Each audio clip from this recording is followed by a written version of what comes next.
Hello. How is everybody doing? I don't even know what that was, but hey ho. So we are back at our not our usual regular broadcasting time, but it was the one that it seemed most suited everybody to kind of all kind of mesh together and actually play together. So it's good that we're actually here.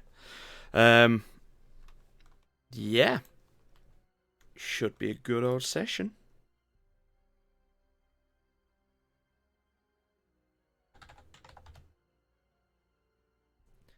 And we have our lovable rogue back, which is really good.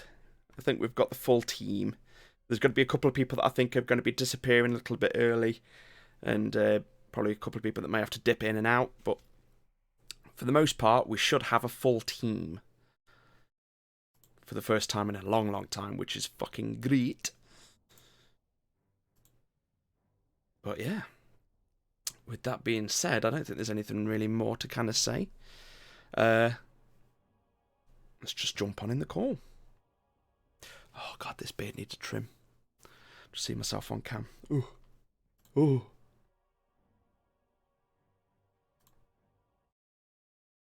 Hello. Sounds like a blast. What Hello. Hello. Is the Soster joining? I think so. She's just come online. She's away at the minute. Ah. Because she had potentially had to dip Yeah. early, right? Got that early flight. Yep. Got to go on them holidays. Oh.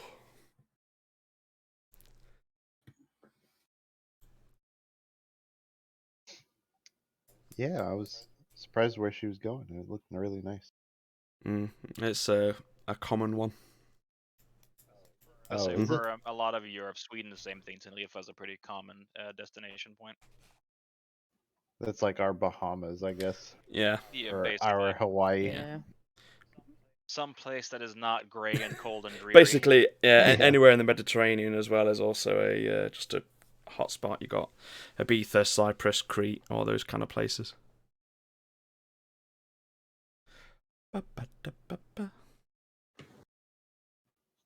Oh man, my metal dice are starting to smell like metal. You know that weird metal smell? Polish them. Smelly smell? You're right. Smelly smell that smells? The smelly smells.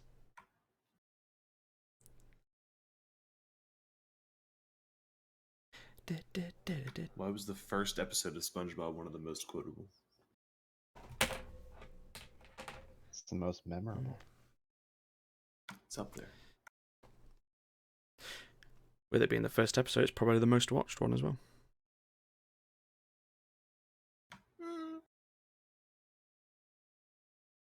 I don't know, the Super Bowl episode. Ugh. I don't know. I don't know what that one is. Mm-hmm. The Bubble Bowl? No idea. I remember the one where Keanu Reeves was on it. I like that one. Keanu Reeves was on SpongeBob. I'm pretty sure I think it was Keanu Reeves. I think his face was like it in a tumbleweed or something. Press X for doubt. Oh, it was the movie. Wait, no. I swear it was on on one of the episodes too. No, yeah, he was. Apparently as Sage. Yeah. See, I'm not going crazy. You're all crazy. I mean, my That's personal crazy. favorite is David Bowie as Lord Royal Highness, but whatever. You know. I might have been thinking of Johnny Depp then.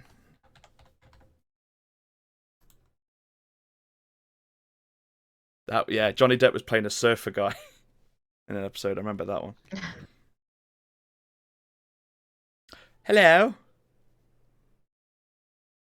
Hello. You made There we it. go. I'm on Yeah. time. Look, I- I'm 59. I know. It was just you were online and then you went offline like 10 minutes before we were about to start, and I was like, I'll drop a text just in case.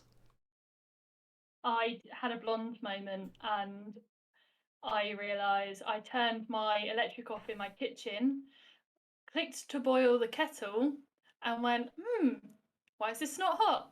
My kettle's broken. I turned the plug off. So then I was waiting for my kettle to boil. That'll do it. That would do it. Yeah. Yeah, bit of a blonde moment there. So the gang's all Yeah, here. gang's all here. Let's jump on in, shall we? Is Coke's back? Yep. You okay? Wait, what? I'm sorry. Yeah, I'm sick. Oh no! Oh, Kids are back at school. So, you know, Bringing all the they're germs back. Yes. germ factories Yeah. now. I'm well aware. Fair dues. Right, so, last time, you'd all returned to the small town of Eastron. Walking through the town, you made your way to Ashran's father, Fernan, when Lilith spotted a large, strange-looking dragonborn who was making their own way in that direction. This individual, realising that you were all making your way behind him, hung back to wait for you all to catch up. This large dragonborn, wielding a huge battle axe, stood a good 2 to 3 feet taller than Ashran. The scales over his body were a pale blue colour with smatterings of other colours of red, black, white and green. His body, unlike many other dragonborn you've seen, was missing a tail, and he had a long matted length of green hair that went down his back that looked more like the consistency of rope than the soft hair or fur of those within your party. Speaking to Ashran in Draconic, this individual congratulated you in defeat of the Thunderbird, but said that there were more ways to remove the Caerhillan clan from the island of Shokros. The Dragonborn looked over his shoulder and issued a command to an unseen individual, telling them to go ahead to kill the chief and that he and the others would deal with the boy and his friends. Ashran quickly blew into his horn in an attempt to warn his father and the injured clan members just a little ways up the road, and you all entered a tense fight with this executioner and the other blue Dragonborn assassins that had been hidden in the tree line. Fernan, Ashran's father, came charging down from the clinic, and despite only having one arm, helped you all fight off the would-be assassins, and despite a number of the party ending up in a rough state, falling to the ground unconscious, you just about managed to see off this threat, and even captured one of the assassins to interrogate. Deciding the recovering bronze dragonborn were no longer safe where they were, you went to visit Wayland Firth, the small halfling ally and landlord to Quithus, and with a bit of flair from Dion's loot, managed to convince him to take in the refugees for a night, so you could recover before sending them back to the island in the morning. Tensions began to mount between a few of you, as answers were in short supply. Fernan certainly had a great deal of explaining to do, and after seeing his silence had started to cause friction, Fernan led you all to the Green Lion, a very quiet tavern up on the hill in Eastron, where you could talk in peace. Fernan began to talk about the history of the clan. As it turned out, the Bronze Dragonborn were not the first inhabitants of the island they call home now. Ashran's great-grandfather Fernoth travelled there after hearing about suspicious blue Dragonborn that were ferrying large cargo from the island. Upon investigating, they found that the blue Dragonborn clan were digging up the bones of a long-deceased dragon and taking the remains to another location somewhere on the mainland. Ashran's great-grandfather leapt to action, and the Caerhillans sent the Blue Clan running from the island and laid down their roots to protect it from the Blue Dragonborn should they ever attempt to return for what remained. The massive skull of the long-dead dragon Tintriok. You exchanged some information about what you uncovered after beating the Thunderbird, and Fernan finally let you know what it was that seemingly summoned Cord's Guardian. It was Ashran himself. 6 months ago, seemingly lost in some sort of trance-like state, Ashran slept-walked to the skull that was hidden deep in a cave. Ashran partially activated some sort of runic device placed near the skull, and it was soon after that the bird began to attack. Fearing his son would be cast out by the majority of the clan, Fernan kept this event secret, and tried to rally his people and sent for aid from the other metallic clans to defeat the bird. But with each attack, the Caerhillan clan lost more and more warriors, supplies, and hope. Eventually, Fernan made the decision to send Ashran to find his mother, hoping that she would have some insight on how to defeat or control the bird. You also began to pick up that Fernan's memories were being clouded by something, and after a bit of teamwork managed to relieve Fernan of his long-buried blot on his brain. He recalled how he met Ashran's mother, Adrisa. Instead of her being a diplomatic chief who just wanted the best for her people, as Fernan had been made to believe, Idrissa had been had tortured and used Vernon for a considerable length of time in order to brainwash him to alter the Caerhillan clan and weaken them, to slowly weed the Cord faithful out amongst them, and that when he became chief, he would invite the Blue Can to come and live with them. Once her work of manipulation was complete, she sent him back home with their newborn son, Ajran. Taking some time in your own ways to let all this information sink in, you split up, rested, drank, and found your respective places to sleep for the evening, decided to reconvene at Mr. Firth's home in the morning to escort the recovering Dragonborn militia back to the island of Shokros at first light. So, Nep. You wake up tucked up in your little hidden bundle in the corner of the room. This has been the first time you've been solo for a few weeks now, and without having the others close at hand, you're a little bit more alert than you normally are. When you fell asleep earlier the previous evening, you were all alone, but waking up now quietly, you realise that you're not alone. You hear the heavy, deep breathing of a number of individuals deep in their own slumber. What are you doing?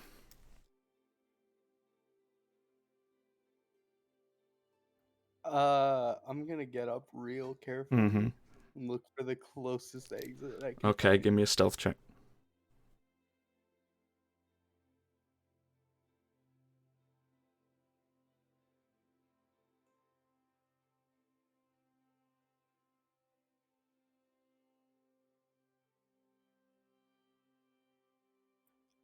Nat 20. Okay. You managed to find a window and dive out of it. I'm gonna go to the front door and just bang on it and loud. Okay. Quithus, you wake up hearing a loud knocking on your front door.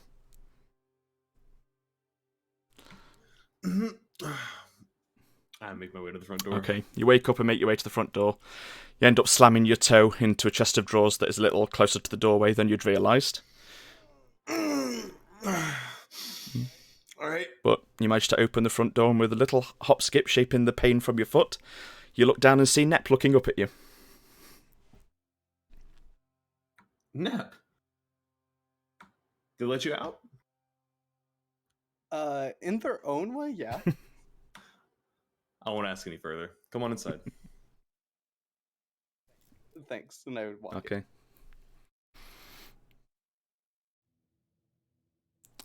Who has actually stayed at Quithus' bungalow? I think AR Yeah. did. I think I have. Alright, so yeah, you hear the front door go and you hear like Quithus shout out, Nep.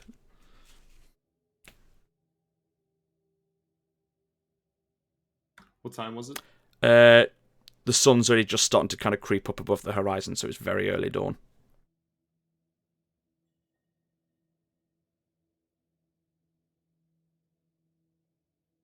In fact, give me a perception check with us.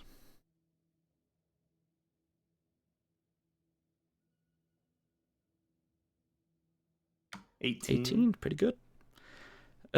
Last night when you came in, it was obviously quite dark, and you'd probably had a few drinks at the tavern to kind of relieve all the stress from the past couple of days. But now you're here in your house, it all looks a little off.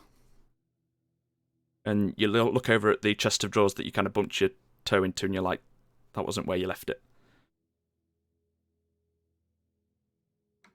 Something's wrong here, guys. What do you mean? I don't know. Something's not quite right. Everything's shifted. Shifted? Yeah, like this set of drawers here isn't where I left it. Yeah, you look around and the tables moved, even plates that have been on the side have seemed to have moved like a couple of inches to where they were left the night before. You think somebody broke in and just shifted all of your furniture? Well, I guess I doubt that that's all they did. Do you see any shinies that are missing? I don't think so. Ram? Without a perception check, not really. I mean, you didn't leave much kind of valuables within the bungalow when you left to go on your journey, so Right. it just seems like the furniture, like the kitchen table, everything's just been moved a couple of inches.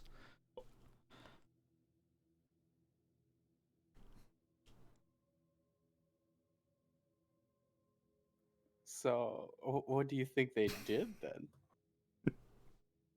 I start taking a lap and looking more closely. Okay. You don't seem anything too untoward, but while you're kind of walking around the bungalow, inspecting all this moved furniture, Dion, Huh? you wake up. You hear the.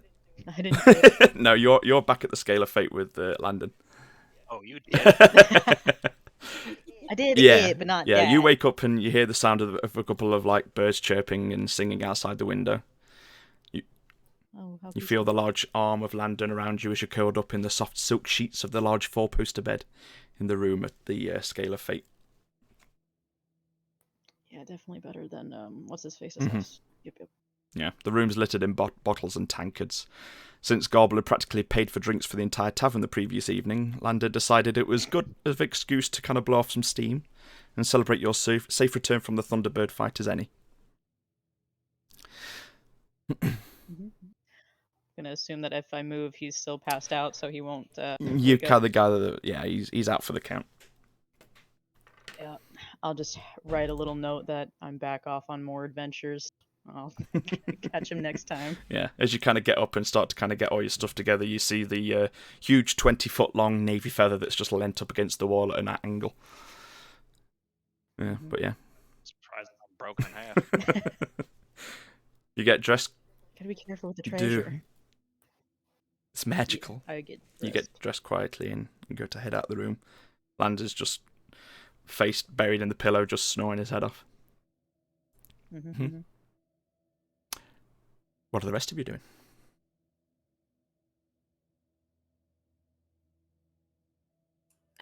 You said I was at Quith's, right? Yeah, So was I awake when? You wouldn't have been awake when he first came in, but you heard the front door go, and you heard Nep and Quithers talking. Okay. So I guess I'd go up to Nep and just be like, "Hey, what happened that night? I woke up in the morning and you were gone in the prison." I try to get as much distance from AR as I can. Yeah, her eyes are I forgot my her eyes eyes are still completely black. Her eyes are still. Her eyes are black? still Yeah, completely I'm getting black. the hell out of there. Okay, And I just look at Nep like he's like, are you okay? Are you? I'm fine." Yeah, you sure look it. I look slightly offended.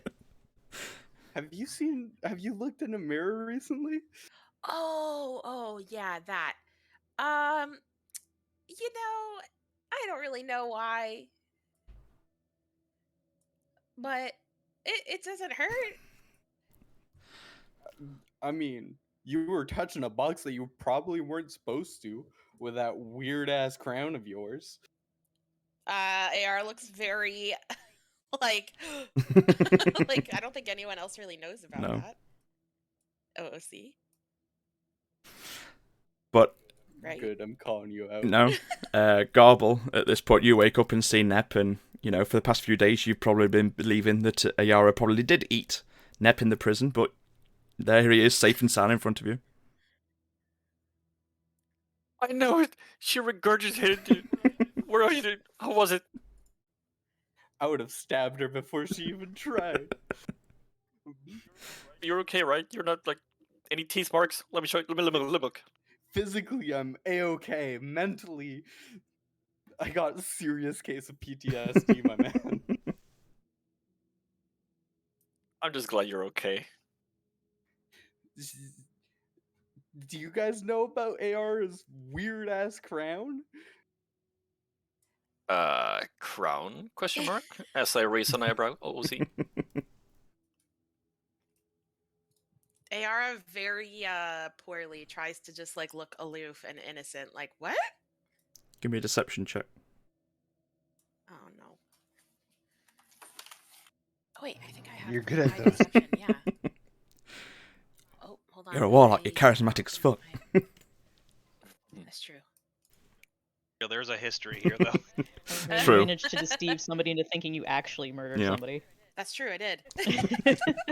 Not murdered. 8. 8. Yeah. Legitimately devoured. Oh, that's a 13. Do I counter roll? Roll an insight check if you wanted to see if you. Believe her or not. Yeah. That'll be a 6. Yeah, you don't know what Nep's on about. You've never seen any crown or anything, so.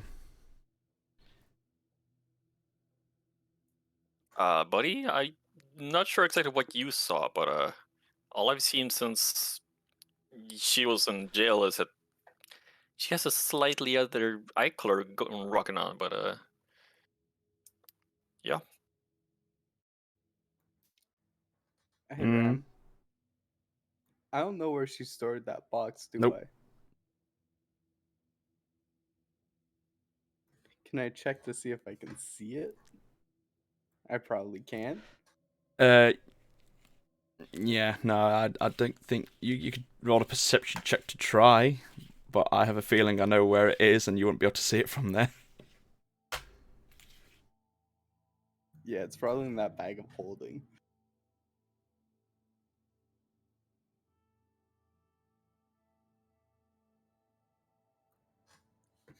Garble. What do you think happened for AR's eyes to turn black? I figured you tasted so well that she just changed form or something. I mean, I probably am delicious, but she had this weird thorny crown, and then she was talking to. I don't remember if she told me she was talking to a spider or not. She was talking to something that wasn't there, which honestly it wouldn't be out of the ordinary, but Can I do a religion check Uh, on that information? sure.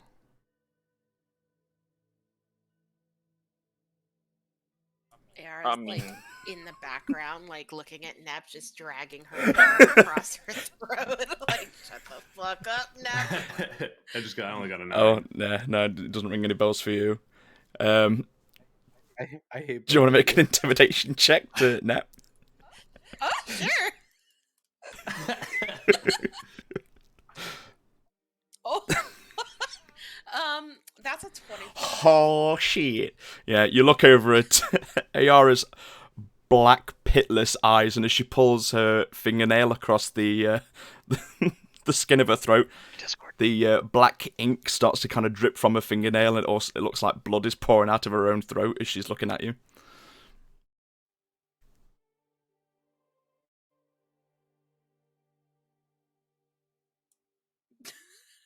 Are you okay, Nep? I'm leaving. Yeah. I jump out of the closest window. Like I don't care if there's a pane of glass or whatever. I'm jumping. No, through. there's an open window that you've already jumped out of before, so you just leap out the same window again. I got an idea though. Hold on, Nep. Hold on. I sprint after Nep. Okay, you go. Do I'm you just hiding around the do you leap corner. out the window as well, or do you go out the front door? I go out the Okay. door. In the meantime, while that's going off and you go off to look for Nep, those that are at Wayland's house, what are you doing? I'm gonna get up. Get up. I'm gonna get up, and I assume there's gonna be like loads of people just like laying on. Yep, the this is floor. like one big sleepover. You've got bodies just all kind of huddled up together all over the floor. It's like you having to tiptoe around them to kind of get through the room. You do see Fernan, who's in the corner, just kind of sat wide awake, sat next to a bound up and gagged blue dragonborn that you'd captured the day before. I'm just gonna sneak over all of the bodies laying on the floor, and I'm just gonna quietly say, "Do you want some breakfast?" I was gonna say Azrin would have been prepping for breakfast. Well, you So you're taking orders on the yeah. You're currently in the kitchen already rustling it up, but okay. But yeah, you Okay, then in that aspect, I'm gonna give Ashran a little bit of a wave. Notice that he's making breakfast, and then ask, Yeah. "What would you like for breakfast?" Oh, Bowser left. Yeah, no worries. You guys gotta go pick up the kids. Yeah, Vernon just says, I'll have anything that's on the menu. I'm just gonna give him the little OK symbol with my hand, and then sneak over to the kitchen and go see Ashran. Yeah. And just... As you kind of turn away to go towards the kitchen, you do catch the blue dragonborn, who is currently wide awake, staring at this room full of bronze dragonborn, just eyes wide open in fear. Just beads of sweat. I'm gonna give him. I'm gonna give him a little bit of a wave, and then I'm gonna walk to Ashran, and I'm gonna probably ask if there's any coffee on, and then I'm gonna get a glass of water and I'm gonna take it over to the dragonborn as well. Okay. I'm just gonna go to Ashran and be like, "Morning, you okay?" Yeah, just a lot to think about, so I'm just trying to take my mind off of it.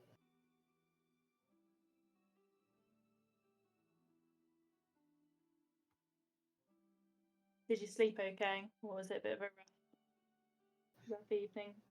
I haven't slept. No. Do you need any help with breakfast? Sure. I'm just gonna make some coffee and help, and then I'm gonna take a cup of coffee over to Ashran's dad, and I'm gonna take a glass of water over to the tied up dragonborn, and sneakingly, well, not sneakingly, I'm gonna. Is he bound by the mouth? He's bound with his arms tied behind his back by the manacles that Dion had, and he's got like you've kind of just put a makeshift kind of rag in between his jaws. Okay, I'm gonna go over, take the rag out of his mouth, and he's thirsty. I'll be careful, I Breath promise. weapon! Breath weapon! You're not there. It's water. I'm just gonna quickly pour it down his throat and then stuff the thing back in. You quickly pull the rag to the side, just throw the glass of water into his mouth and slam his jaws shut again and put the rag there. Yeah, you've got fucking... Yeah, you do notice that his tongue, like the others, has been cut out. As I walk away, I'm just gonna be like, "Don't say I didn't treat you," and then go back to the kitchen to help Ashran. Okay. Right, you go back there. Dolda, what are you doing in the Green Lion? Oh, he just went AFK. Well, okay. So don't pay attention to the Discord. What are the rest of you doing in Quith's bungalow then? Are you all getting ready to head back to Wayland's?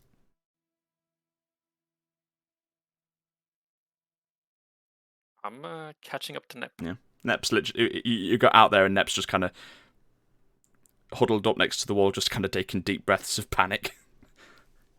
Plus, his legs aren't that long. It's pretty easy to Yeah, catch you take up. one step outside and he's out of breath and you're just like, oh, you're here. My short little legs don't bring me No.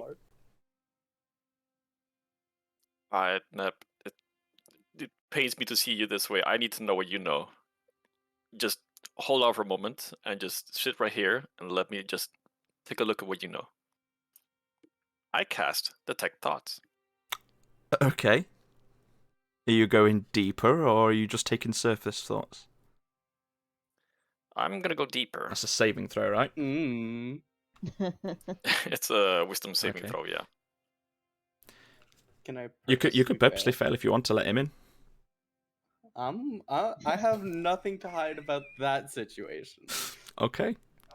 Actually, from I, Garble, I'm not sure I have So much to with hide. Garble kind of saying he wants to know what you know, you kind of start to picture what you saw in the in the cell that night. And Garble, you see what Nep saw. You see Ayara take out the small box that she received from Kaz's castle. She opens it up and starts to kind of look at this crown, and then when she reaches to touch it, her eyes go jet black, and she starts to kind of mutter to herself, but that's probably not all that new.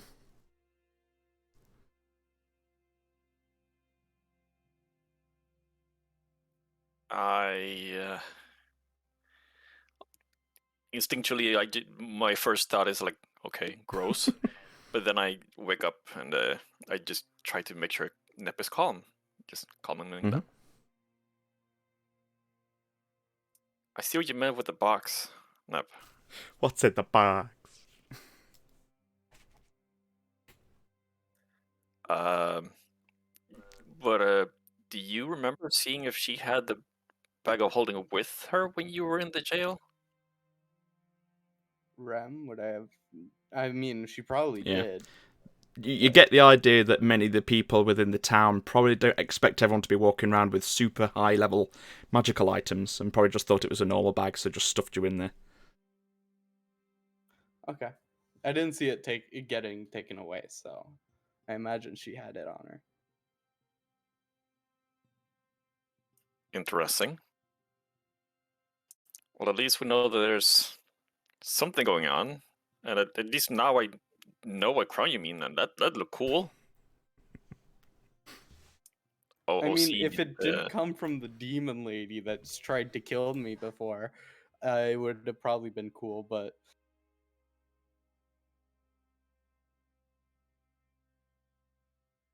it's probably worth something. that is true. I can't steal it from her.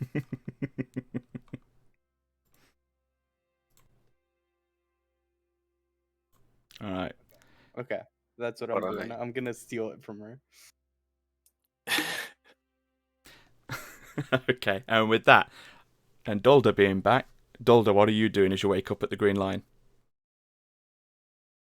Pretty much business as usual. Wake up, get my gear together, probably have a quick bite if they serve breakfast there, and then last order gave, I will head to the mansion. Okay, yeah, you managed to kind of... I believe as far as Dulder knows, he did not know that anyone was going to go to the bungalow.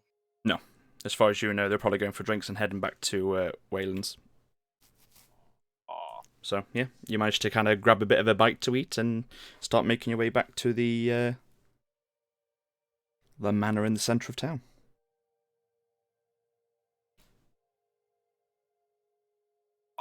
Right.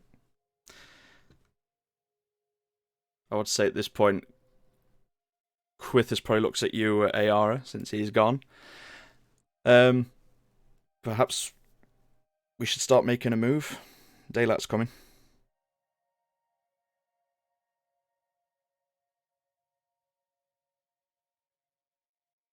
What was that? Ayara? Sorry? What'd you say? Quithus just looks to you and says you probably should make a move back to the house. To the others. Oh, what house? Wayland's. Guy? Yeah. Okay. Okay. So, Okay. I do. Sorry. I mean, It's okay. You push out the front door and you see Garble and Nep just kind of in having a little hushed, quiet conversation outside. Okay. Yeah, so I start walking out and see them. I'm like, hey guys, you think we should go back? Yeah, we probably should. But was it just me, or did his house look different from when we went to sleep yesterday? AR is completely oblivious. Yeah, she has no idea. Can I go back in and take a Sure. look? I go back in the door. Make an investigation check.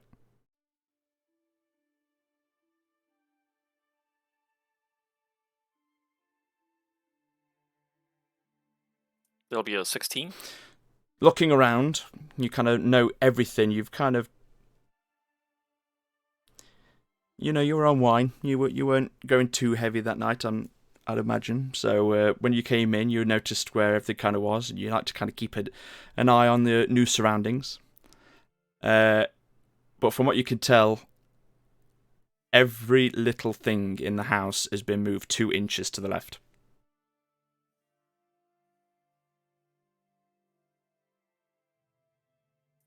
Well, that's odd.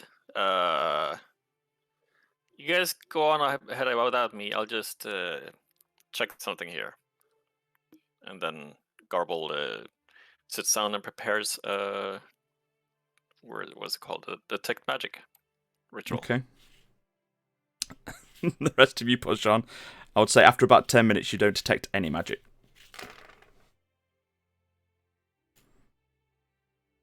Do a little afui and just go and follow the rest of the guys. Okay.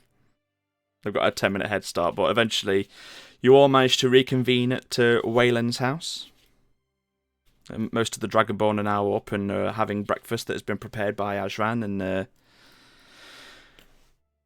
Lilith. Wayland's kind of just helping himself to a little bit of a coffee with a little dash of whiskey in it.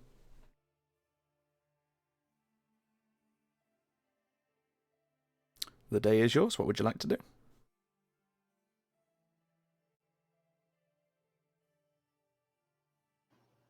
I will tend to my people as best I can, and then I wait for everyone to finish breakfast, and I kind of suggest everyone to meet, when they're done around Fiernan.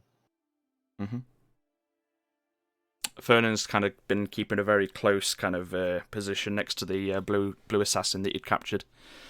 He kind of pulls you to the side a little bit and says,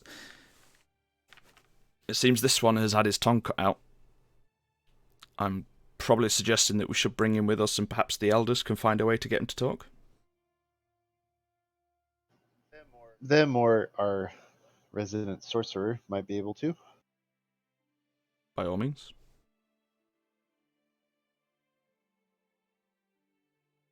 Do you get Garble? Yeah, I guess so. All right. Garble, you're called over. Yep. What's going on? What? So, the assassin we captured doesn't have a tongue, just like the others. We were wondering if you would be able to read his thoughts a bit. Garble happily smiles and follows. No. Show me the brain. I laid him over to where everyone was gathering, and I point him out to him and said, "Do your thing." You see the bound blue dragonborn kind of propped up in the corner, kind of eyes wide open as this red devil tiefling starts walking towards him.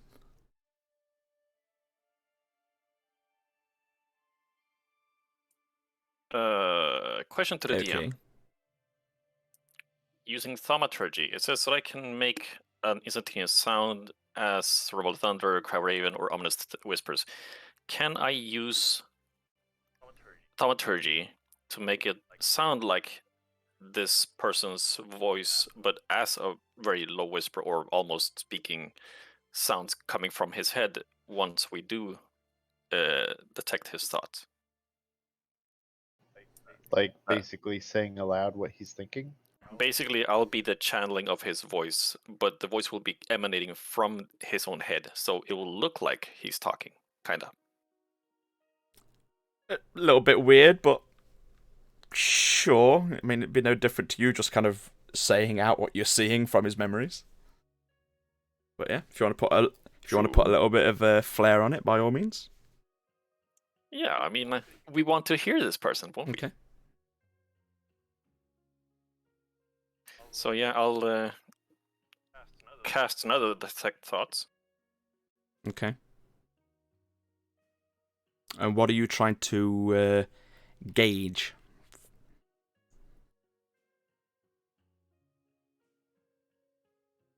Well, I'll be listening while everyone in my group is welcome to ask, since I'll be hearing it. Okay. So you're just kind of keeping it. How long does Detect Thoughts last? Up to a minute. Okay, so you have up to a minute to ask questions and get quick fire answers. I'm thinking, but this is not wasting Yeah. time. This is OOC thinking. Okay.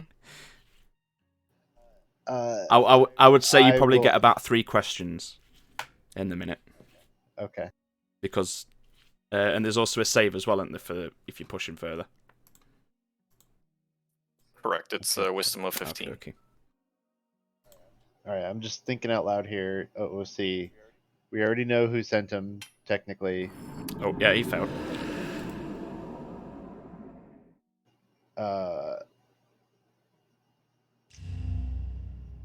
I asked him why he wanted to kill Fiernan but keep me alive. And using thaumaturgy, I move my mouth, but we hear... You hear like a whispered kind of strained voice kind of coming from the corner. You don't really get a story or an answer as such. You more see like flashes of images and memories that have kind of transpired. You see this blue dragonborn looking at a tall, slender blue dragonborn. And she seems to be in conversation with a tall, slightly green-skinned elf. The blue dragonborn female is begging this elf to spare the boys and saying that he's still vital for my plans. As this blue dragonborn begins to give a description of what her boy looks like, you see a look of recognition on this green elf. And she turns to you in this kind of vision where you're inside the memory of this blue dragonborn and telling your group to not to do any harm to the half-blood.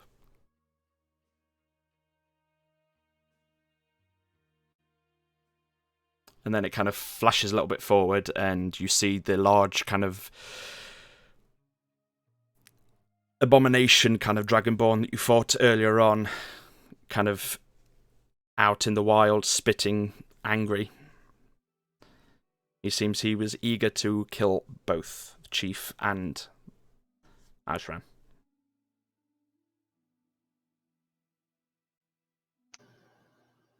Okay.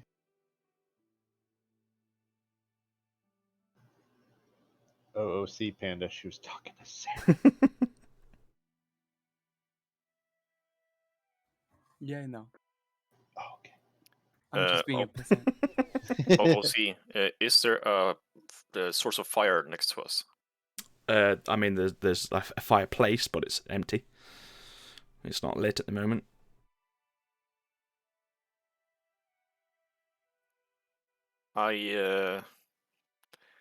So I point a finger towards the fireplace and do a tiny firebolt, and then I use control flames to give everyone a vision of what I'm basically seeing in this memory. Right, okay. Ayara, where are you?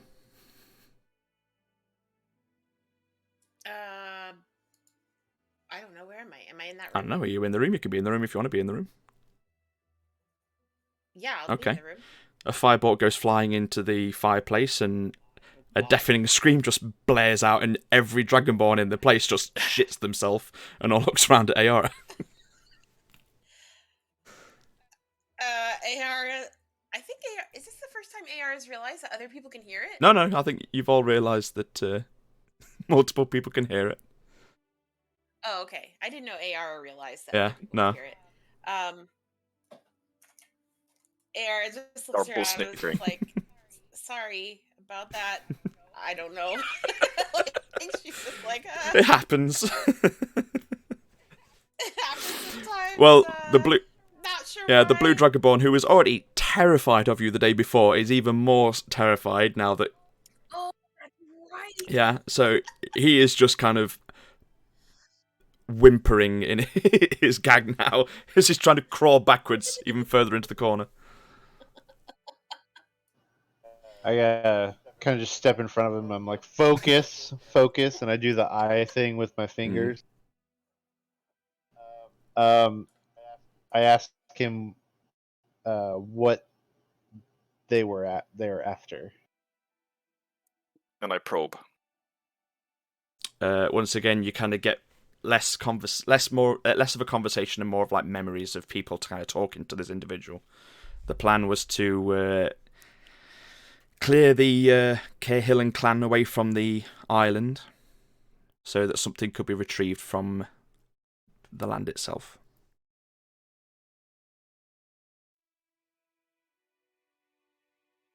This was meant to be like the cleanup crew to finish off what the bird had started.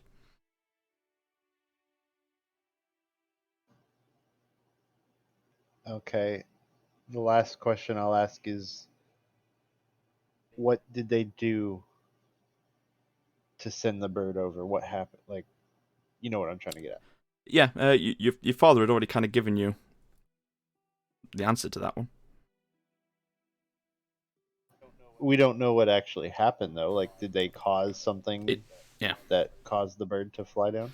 That question seemed... Yeah. We only know something happened 6 months ago with me, not something... Well, I guess, would me have caused the bird to come down? That's where I guess I'm confused. That seemed to be the theory of your father. But as you kind of ask this question out, the Blue Dragon Board doesn't really have that information.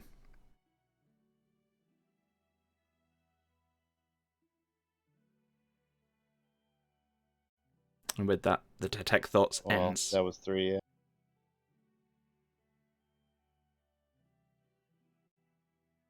Yeah, your father kind of... This brain's tapped. Your father kind of gives him a bit of a kick and says, like I said, perhaps we could get more with the help of the elders. Agreed. Mm-hmm. Are we all ready to head off to the island?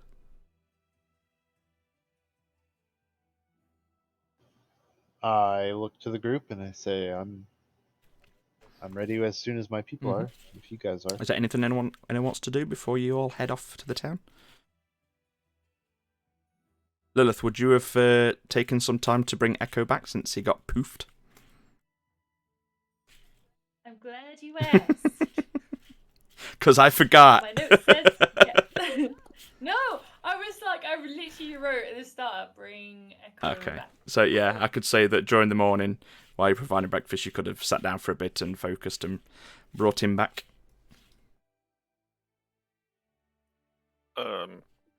I'd like to turn towards Ashran's father and ask him about if there are any alchemists or knowledgeable persons in, well, potions here that would know what this is, as I bring up the vials / potions with the little residue that we found on the people the other day. He kind of gives it a look over, and I'm not much of an expert, but perhaps a couple of the elders over in the clan could take a look and let you know. A few of them kind of deal in various kind of plant life and weeds that grow around. Perhaps it's something that's been created from them. Alrighty then. All right.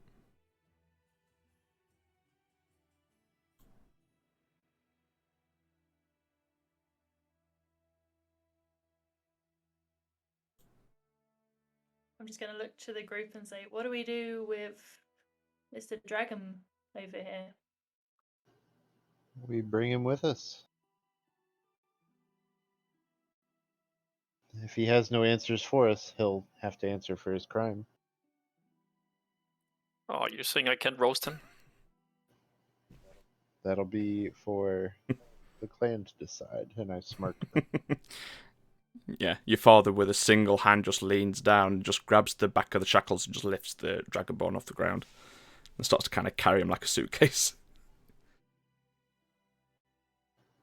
Overnight, I would say I would have hidden the orb, but I go to retrieve it, and I don't have a choice but to carry it right now, I guess. Yeah, Quithus kind of offers to kind of carry it again like he had previously, if you wanted to. Oh yeah, sorry. Yeah, he just throws it over his shoulder and kind of carries it. Is it that big? It's it's probably like a good, like twice the size of a football, probably like a soccer ball, if you want to call it that. Soccer ball. Big enough to be like to Damn, fit in the okay. eye of Basgorn, basically. Yeah, no. Yeah, I didn't realize that.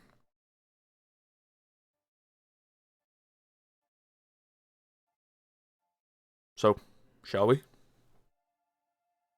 I guess I start leading my people Oh my god, no. down to the dock. Okie dokie. Internet going Yeah, out. why do this to me? I mean, you're coming in fine, and your stream. Yeah, looks no, it's okay. the voice connection on Discord. It went to 1 bar. Oh no. Yeah, it's okay. Yeah, your stream did load for a moment. Oh no. It was buffering. Well, It's okay. if I don't move, it won't change. Gotta keep perfectly still. But yeah, okay. So, do you all grab your things and start heading back towards the coastline? If we're Yep. there, yes. Yeah, okie dokie. Who is leading the charge? Me. No, I'm just kidding.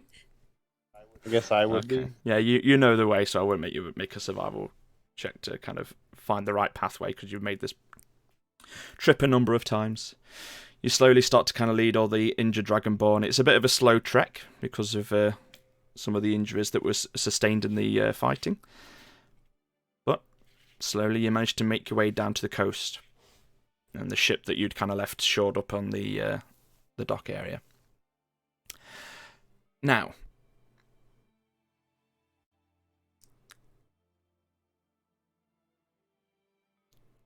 you could make it all in one trip, but it could be a little bit cramped and uncomfortable of a journey, or you can make it in 2 trips, but that would take a considerable more amount of time. Would I perceive if there were any seasoned sailors in the group of the recovery people? Make a perception check. Would I feel comfortable leaving some? 16? 16, you notice a couple of, probably before that, well, they're not really 24/7 warriors, they've got the day jobs and stuff going on, but, yeah. You see a couple that work on, like, the fishing boats and stuff that could probably manage a boat. And they wouldn't run into any squiggly monsters? You don't know. I'm asking you right You don't know? You can't tell what's in the water or not.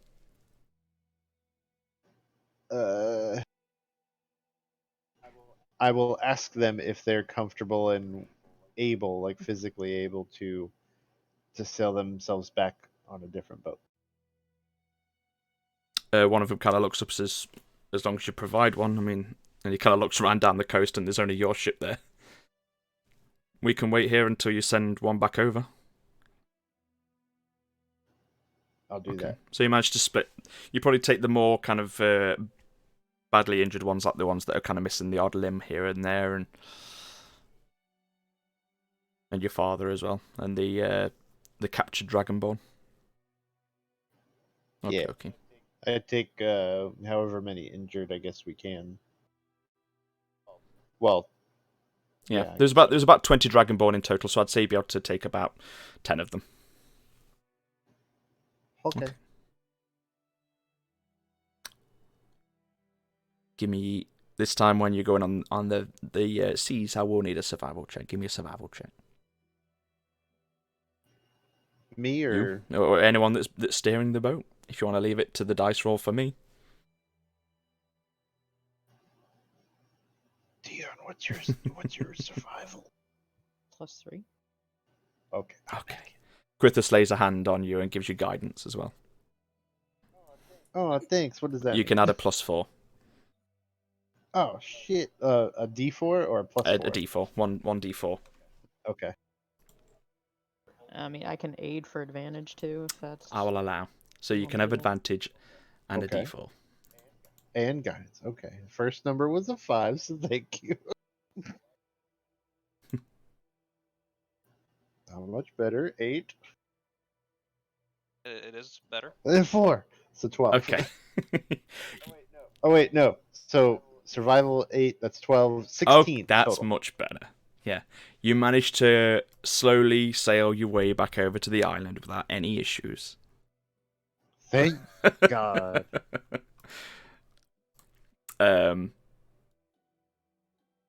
Yeah, so when you reach the docks, the Dragonborn start to unload and take off any of the kind of items and baggage that they brought with them. And your father kind of pulls you aside a little bit. Yeah. I wanted to talk to you before we go any further. I would hope that you know, regardless of what happened between your mother and I, that it has not affected the way I look at you. The memories that I have of bringing you up here on the island, from the boy you were to the man you are now, are not fake memories. You are still my son, and you always will be. You are still young, but even in the brief time you've been away from the island, I can see you've grown a great deal. I feel it's a little cheap of me to lecture on how to be a good leader, after I was tricked into weakening our clan here. But if you'd listened to a few words of wisdom from an old fool, you never stop learning. Given everything that has happened to me, both mentally and physically, I feel I am in no fit state to lead these people any longer. As my son, you are next in line, but no, there is no pressure for you to take the role immediately. I have pushed the elders away for many years now, and still, when I fell against the Thunderbird, they came right back to hold our clan together, and he nods up the hill, mentioning you to Lot. And as you turn to look up from the docks and up the hill towards your village, you see a number of the returning Dragonborn warriors be welcomed back by their loved ones. However, you also see a number that stand alone, looking round at their comrades be greeted by their families with a look of sadness.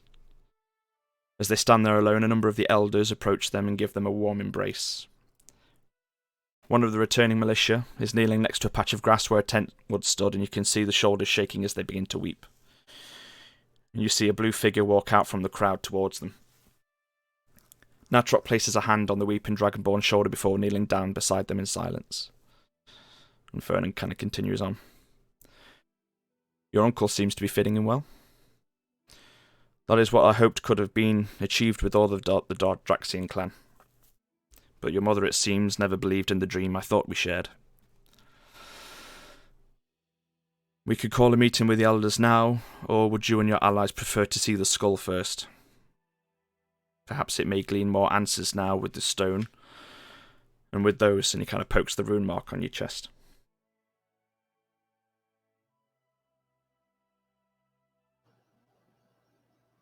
I think we're all interested in the skull first, and it may lead to more questions we have.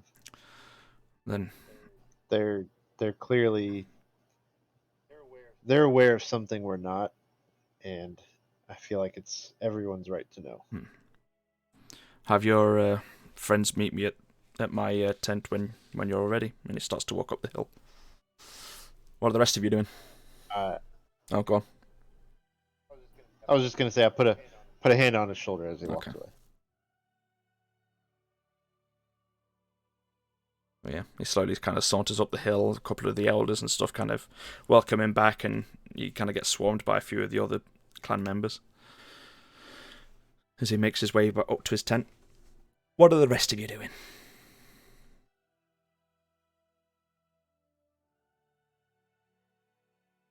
Hanging out at the dock, waiting to see where we're supposed to go.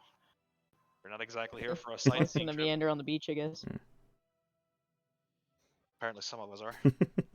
Yeah, I was gonna say I'm seeing the sights. Yeah, you've never been here before. This is you are now on the island, and there's like it's a fairly large island, and it's just a constant dark grey black sky above you with just wind howling through, lightning kind of just crashing all through the sky.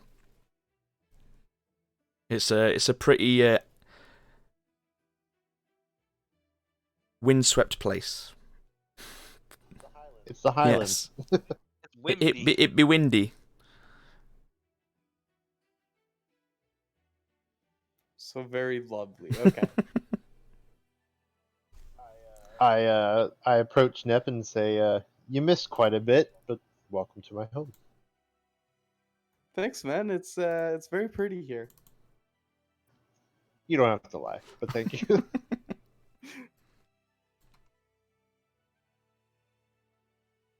I'll go around and ask around for a alchemist if I can.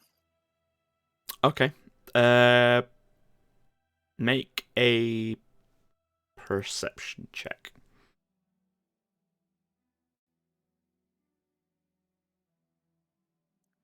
22. 22. You see a fairly large kind of bronze dragonborn, and you kind of see like he's got a bit of like a farmer's cap on with a bit of like a reed sticking out of his mouth, kind of stereotypical farmer kind of a look. He said alchemist, not moonshiner. Well, hello, sir. I found something about a day or so ago. Would you care to take a look at this? As I take out and hand him the vial with the residue in it. You kind of hand him over one of the empty vials that's still got a little bit of residue in there. Yep. And he kind of he uncorks it and kind of sticks one of his like kind of clawed nails inside and kind of just scoops the smallest little bit on there and dabs it on his tongue a little bit. Yeah. And he kind of spits it out. That's quite the potent poison. Poison, huh? And then he dies. Then he okay. dies. Say, remembering how much those hit for, yeah.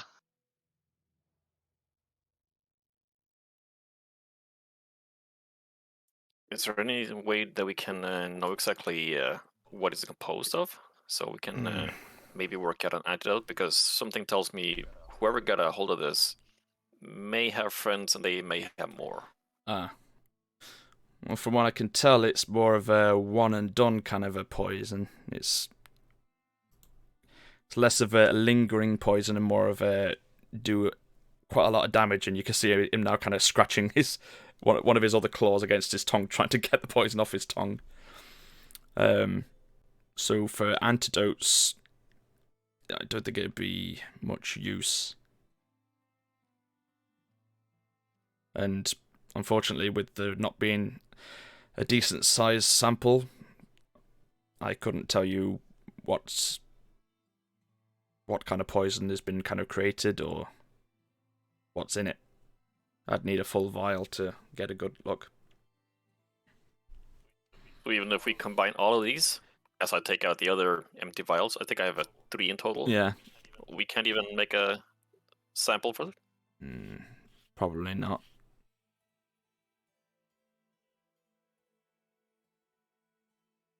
The best you could probably do is give them a good wash out, and then you've got some empty vials should you need them for anything else. But do give them a good clean, because that's nasty. Especially if you're going to be putting anything in there that you're going to drink. Right. Oh well.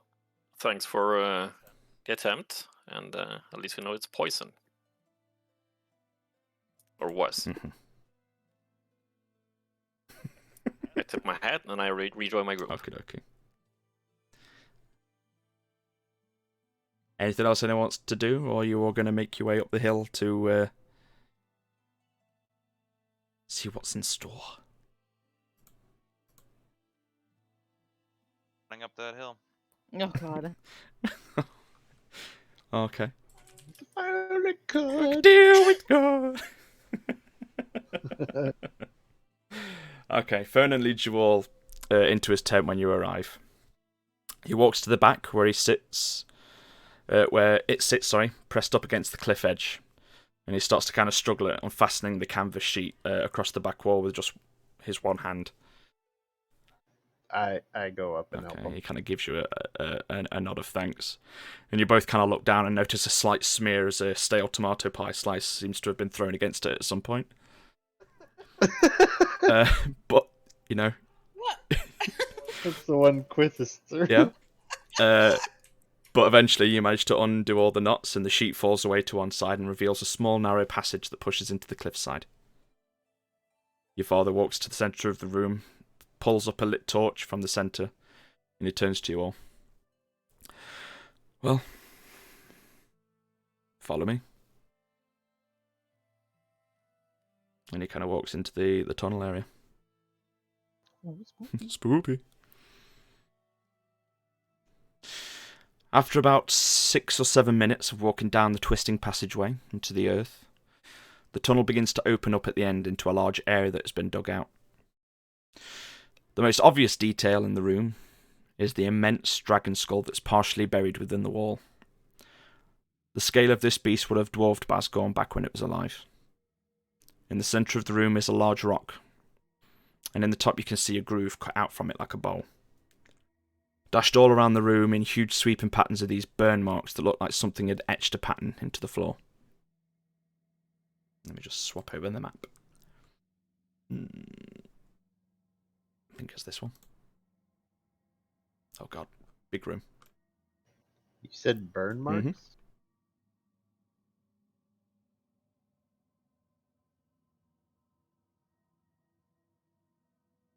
Would these burn marks happen to look like how wood do look like after being struck by lightning? It looks more like rock has been carved through. Give me a nature check.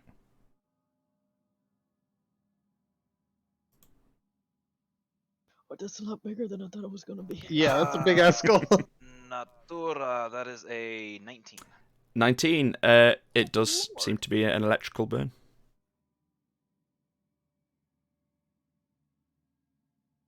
I don't think we're bringing this skull with us. Nope. And Dalder will relay said information. Okay.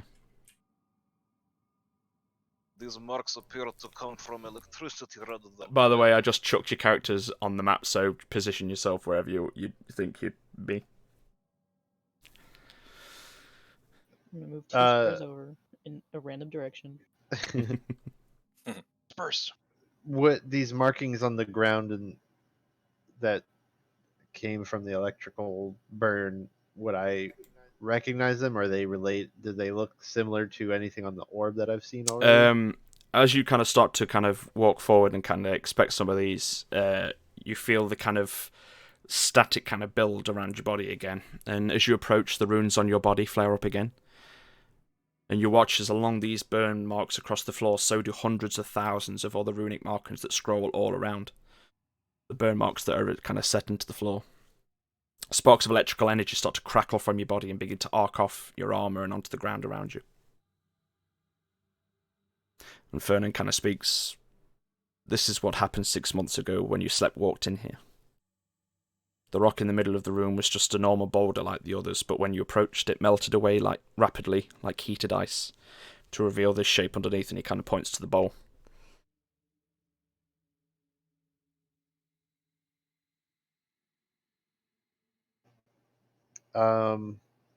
I asked Quithis to step back more, and I'll approach the pedestal. Okay. You approach the pedestal as he kind of starts to take a little bit of a decent kind of step back, and the stone slowly starts to kind of glow faintly all over with this kind of very dull blue sheen. Is anybody else seeing this? Oh yeah, everyone sees this. Okay. Are there any more runes that I could read aloud, or Make a perception check.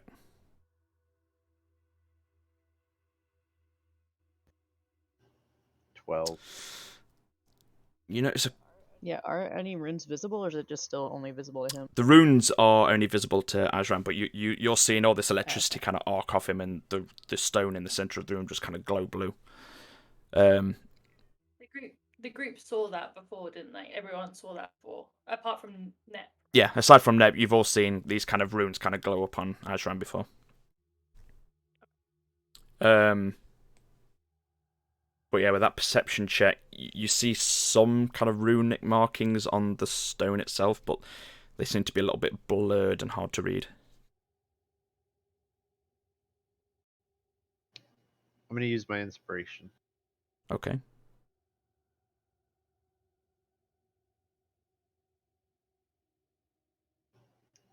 That is a A 23. 23. As you're kind of standing there, you're kind of looking at these kind of blurred rune kind of markings, and you kind of hear a little bit of shuffle behind you as Quithus is edged slightly forward. Just a step in, as you kind of give one eye a glance over your shoulder towards him and the other eye looking at these runes. As he stepped forward, the runes seem to kind of come into a bit of a more clearer alignment.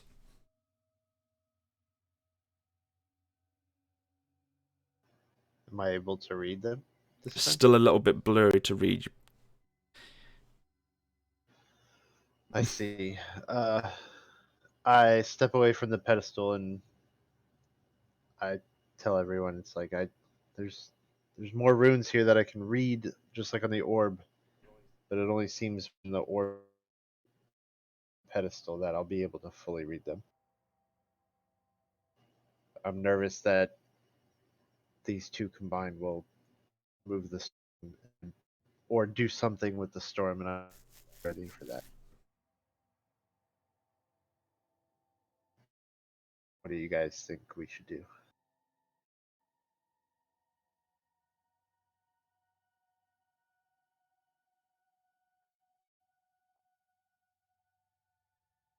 We are here to learn.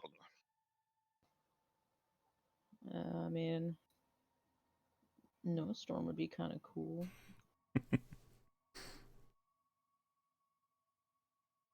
Your father kind of pops up. You're looking for answers.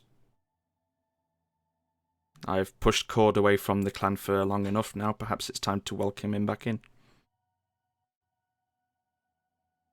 Hopefully it is him that will come back in.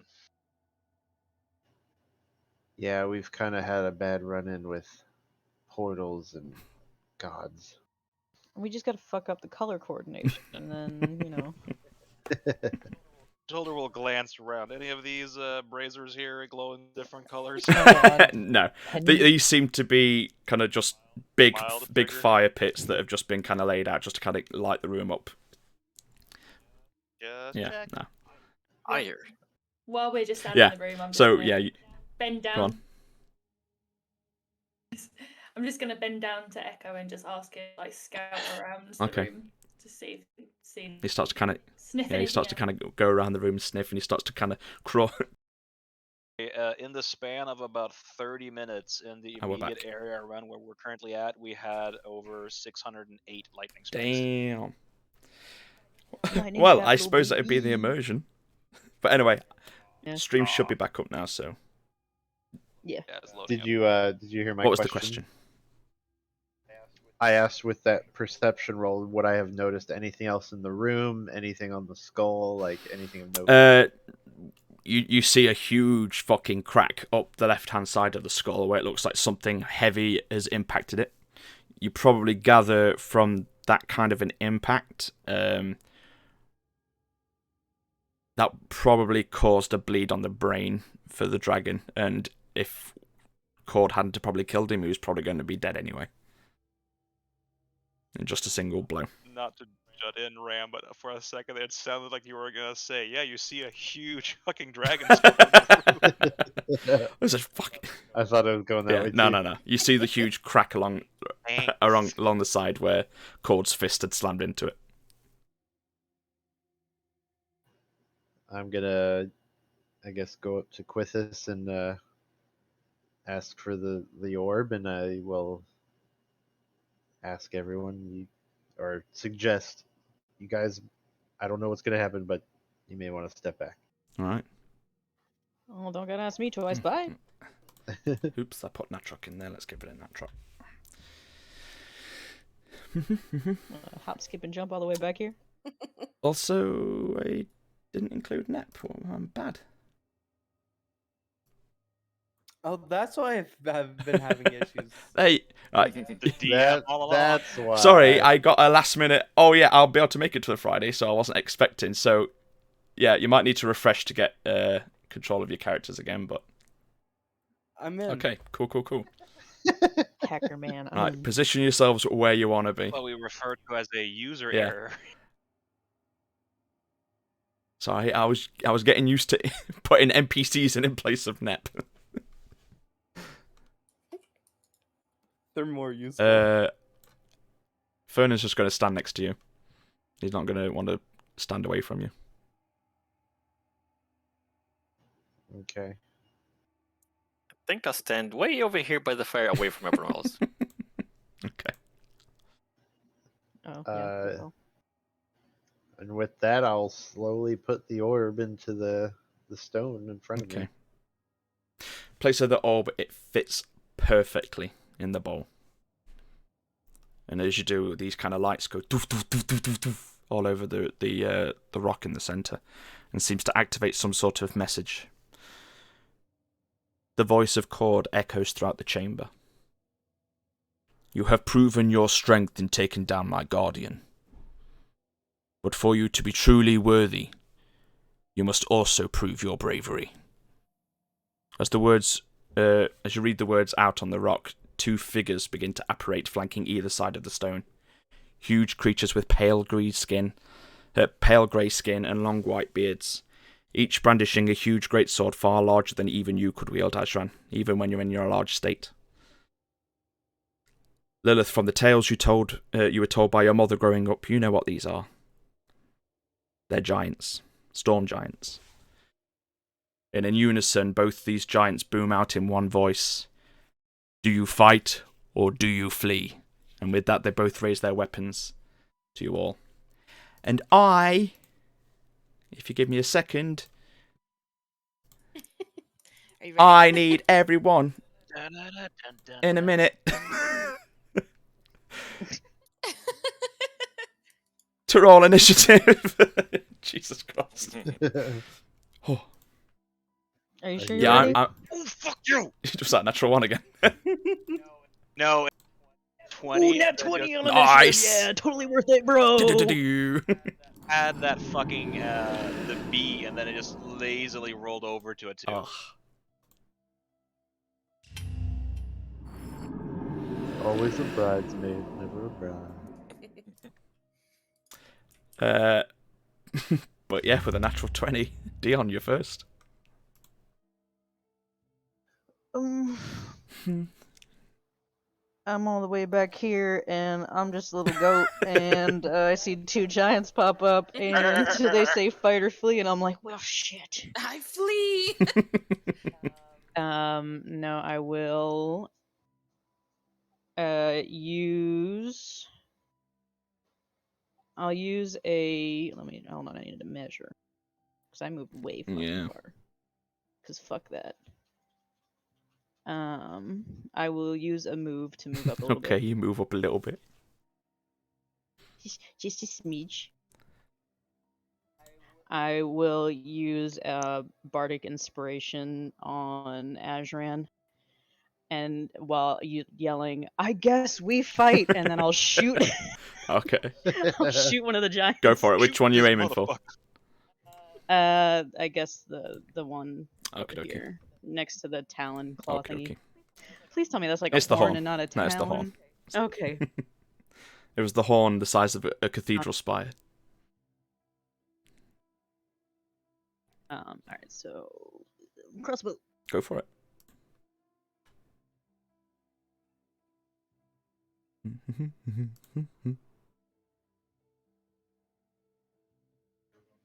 Does an 18 An 18 hits, roll damage. Oh boy. Shit, I'm failing. What? That would be 11 damage. 11 damage. Nice. Anything else? No, doing the Bardic Inspiration was my bonus, so that will be my turn. Okie dokie. Lilith, you're up.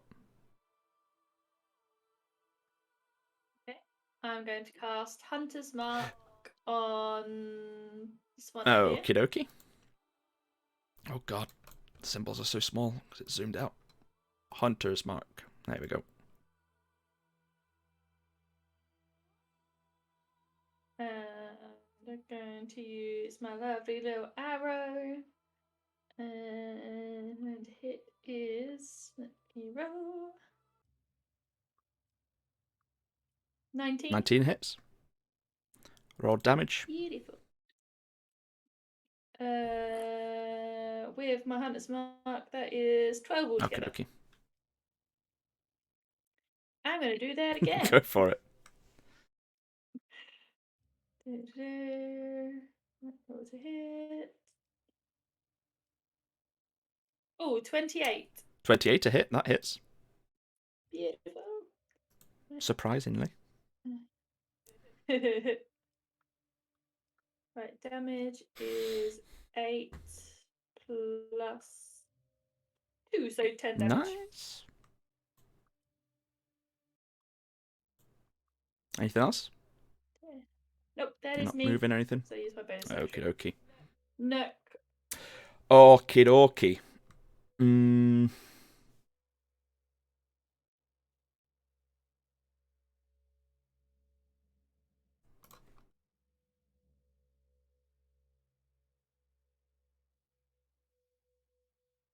Hello? Hello. Oh, okay. It got Yes, very this is quiet. Dog. Serious business. I was just making sure I didn't DC. It's storming. Oh. I think the Suncraft bot go down because the music is kind of Oh, abrupt for me. I think somebody's probably just No, looking for vibes. Not a vibe. With one Dear God, don't fail with vibes. one meaty hand, the storm giant reaches down with his left hand and pulls a huge rock out of the ground, and he's going to throw it at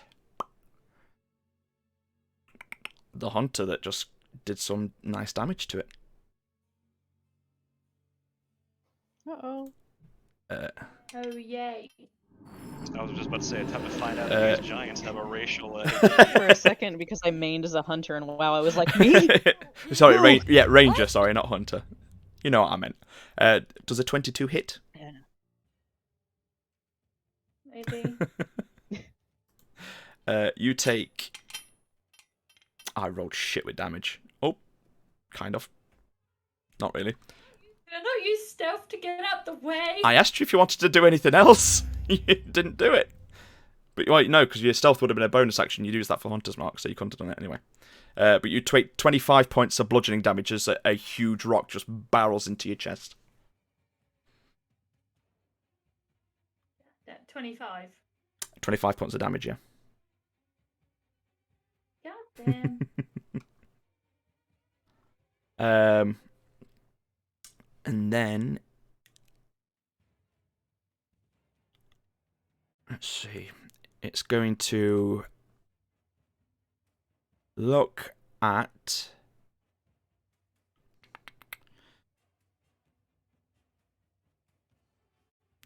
you, Ajran, and point a finger at you. And I need you to make a Constitution saving throw. Con save.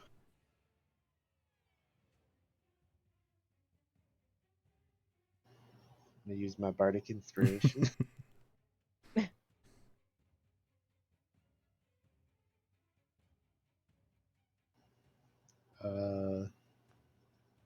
14. That's fail. You feel your. I rolled a 2. You feel. Oh, you save that You dice. feel then. your feet lift off the ground slightly as you start to float up into the air.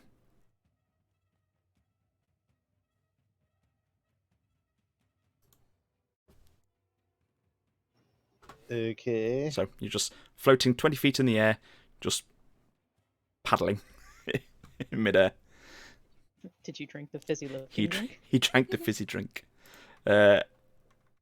Next up, it's Quithus. What's Quithus gonna do?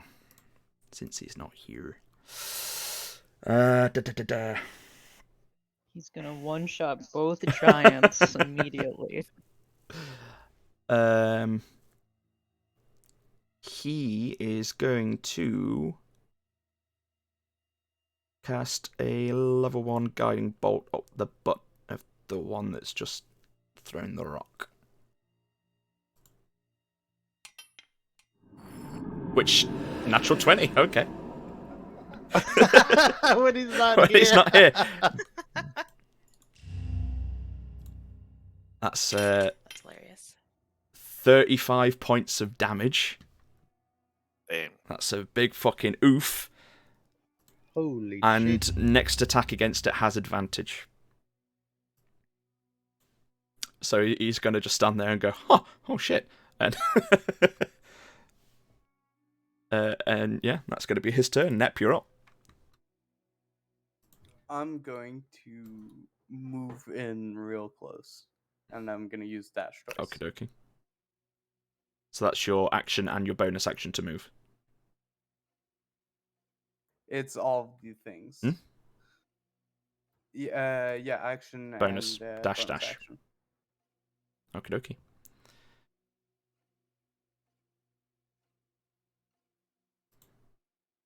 And that's it Alright, for me. Ayara, you're up. Okay.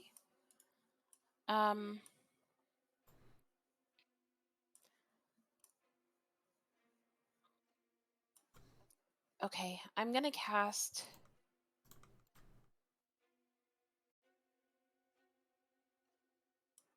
Sorry.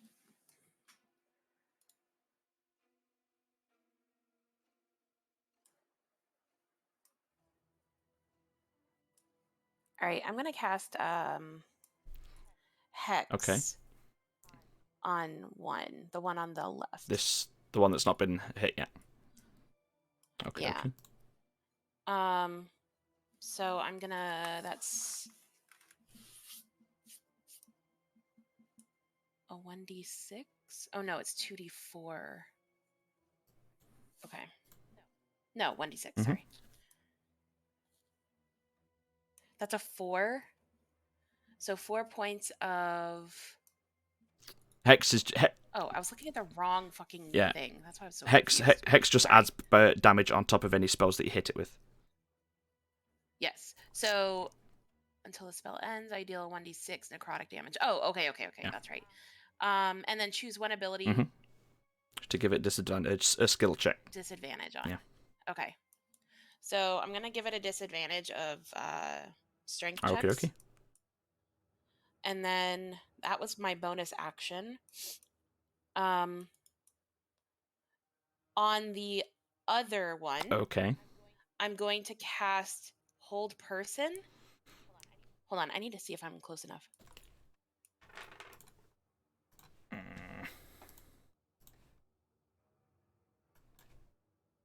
Oh, just close enough. Okay, 60 feet. All right, so I'm going to cast Hold Person, which is a Wisdom save of 16. Go ahead. Hold person is choose a humanoid. While they are a large version of a humanoid, they're not technically classed as a humanoid, giants. Oh. Okay, never mind. They're beyond. Okay, then I'll just Eldritch Blast it. So that Eldritch is Blast. Eldritch Blast. That's a 26. Which one to you're hit. hitting? The one you've hexed? The one I've Okay. hexed, yep. Yeah, that hits. Roll damage. Okay. And that is a 1d10 plus 4. That's a 6 plus 4 is 10. Plus the 1d6 hex. Yep. That is a 2. So 12. 12. And then it's two beams, so Go do for it. again. To hit. That is 19 to hit. 19 hits, roll damage. Okay. That's a 6 plus 4, 10 plus my hex, which is a 3, so 13. Nice. All right, and that's it. Okay, okay. Garble, you're up. I'll cast Melv's Minute Meteors. Okay, okay.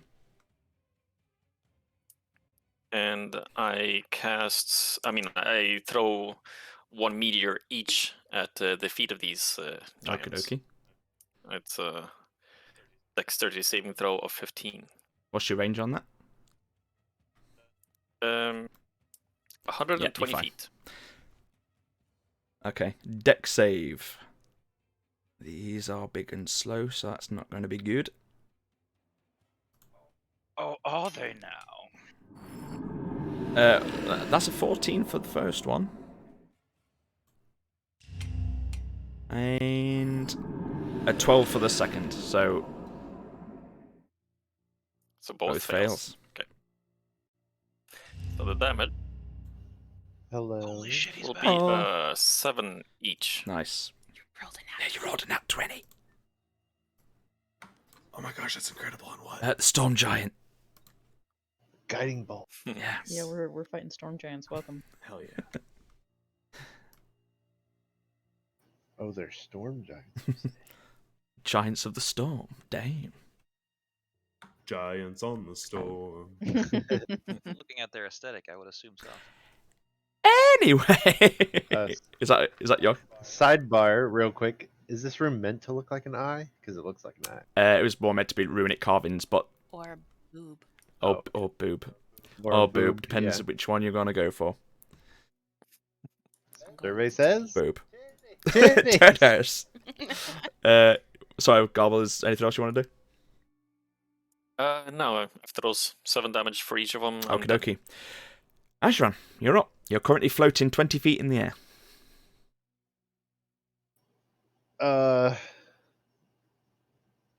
I feel like I had some rope. Okay. Can I tie some rope to one of my hand axes? Sure. And I'm gonna activate Super Saiyan. I'm just kidding. Activate my gift of the chromatic dragon to put fire damage on it. Okay. And I'm gonna hold one side of the rope and I throw the axe at him, at the one that levitated. Okay. Roll with advantage because it's still lighting up with the guiding bolt. No one's hit it since? They hit it, but not with an actual aimed attack. Oh, okay. So you quickly just tie a quick knot around the handle of the thrown axe and you launch it at this large being. It's a net 20. Jesus, nice. So 26 total. Damn, this one's having it rough. Yeah. Oh, shit. No, it's What? too late. Forgot my Dragon's Fury. Yeah. You probably want to doing that with tying the rope as well. It'd be a little bit overkill. That's what I Yeah. figured too. Yeah. Now that you But say yeah. that. Roll your damage with your nat 20. It's only So I rolled a 4. So is that 8 plus 3? 8 plus or is 3, it- and then plus whatever additional damage on top for your chromatic. 4 points of fire. So what? So 8 plus 4 plus 4. 8 plus 3. So 11 points of normal damage and 4 So points of 15 fire total. damage. Yes. Cool. And that lasts for a minute, so I have like fire damage for all my attacks. Okie dokie. Good to know. I would say as well that since you rolled a nat 20, if you wanted to, you could lodge the axe into the creature and you could have then a bit of leeway to pull yourself so you could move. Yeah, I'm gonna do that and try and pull my way to Okie him. dokie. That's what you. How far can I go? I would say half your movement. So I can get it right up Oh, on. there you go. Just 20 feet in the air. Yep, you're still floating 20 feet in the air, but you've pulled yourself along the rope, and now you're next to it. Can I reach him from here? Is he like 20 feet tall or no?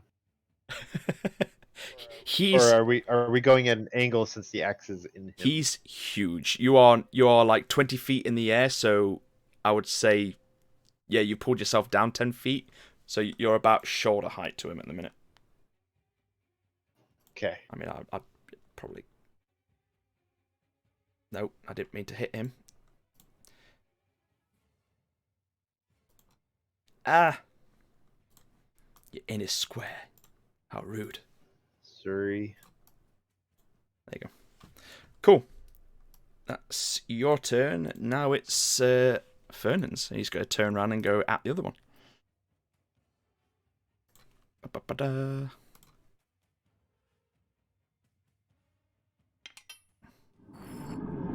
Oh, wow. That chromatic infusion is my bonus action. Sorry. Okay, well, it's done now anyway. I'll allow you to have done it. Yeah, my bad. All good. That's a nat 1 on his first attack. Like Yeah. it. And that's only a 4 on his second one. Jesus, he's rolling shit. It's the one out. It's the one arm. No. He's struggling. You're rolling shit. Listen. Exactly. But with that does make it the other Storm Giant's turn. And now with Fernan up against him, he's going to swing away. Oof.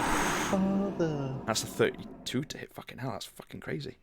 Jesus Christ. Is that a No, nat it was 20? so close. They have a plus 13 to hit? No, Don't don't worry about it. That is I are confused. 26 points of damage. It was an 18 that he rolled. Okay, so plus 14 to hit. Cool. Don't worry about it. But that's 26 points of slashing damage as the big, huge, great sword slashes down on him. Let's going again.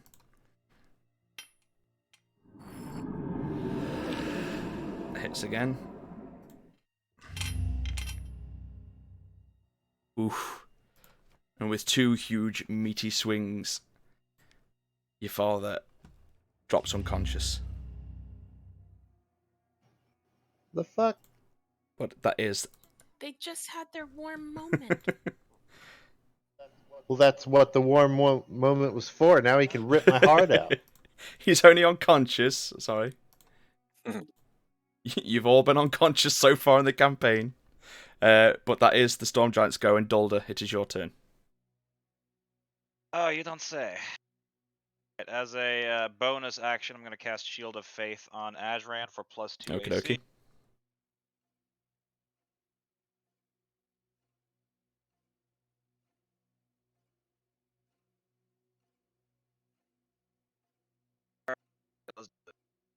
What was that?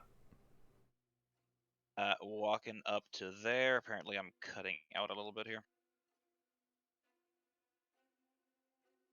Going to be casting a Cure Wounds, upgraded Cure Wounds on little old daddy Okie over dokie. here.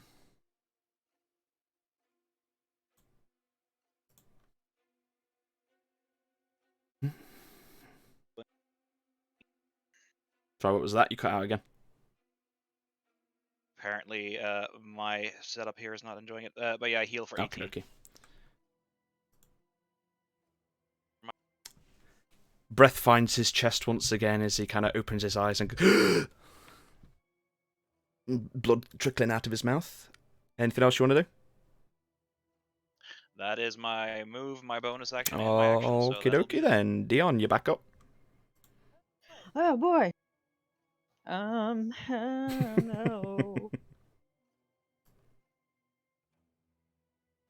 Oh no. Oh no. Oh no.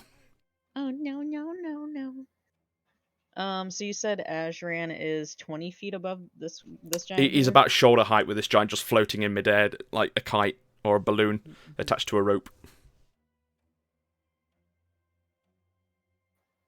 So technically, for Stinking Cloud, would something have to be able to breathe it in for it to work? Technically, I would say so, yes. Okay. Otherwise, they're out of it. Mm-hmm.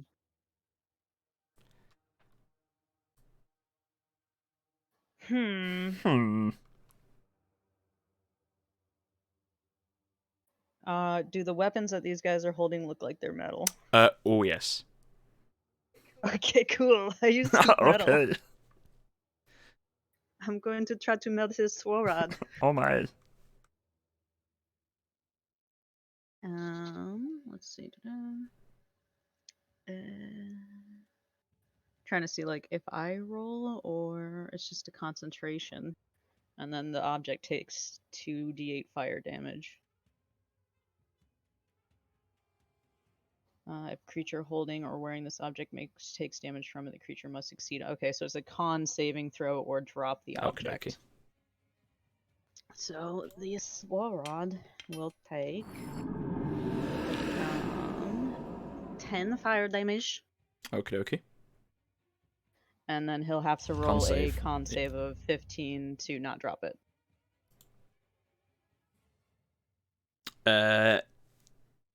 He drops it. Oh, He rolled a 3. So damn. Yeah. the sword clatters to the ground, glowing bright red. And then for my bonus action, I will use Unsettling Words on the other Okay. one to give him negative 1d8 on his next roll, which will be 4. Okie dokie. And that is my turn. Okie dokie. Lilith, you're up.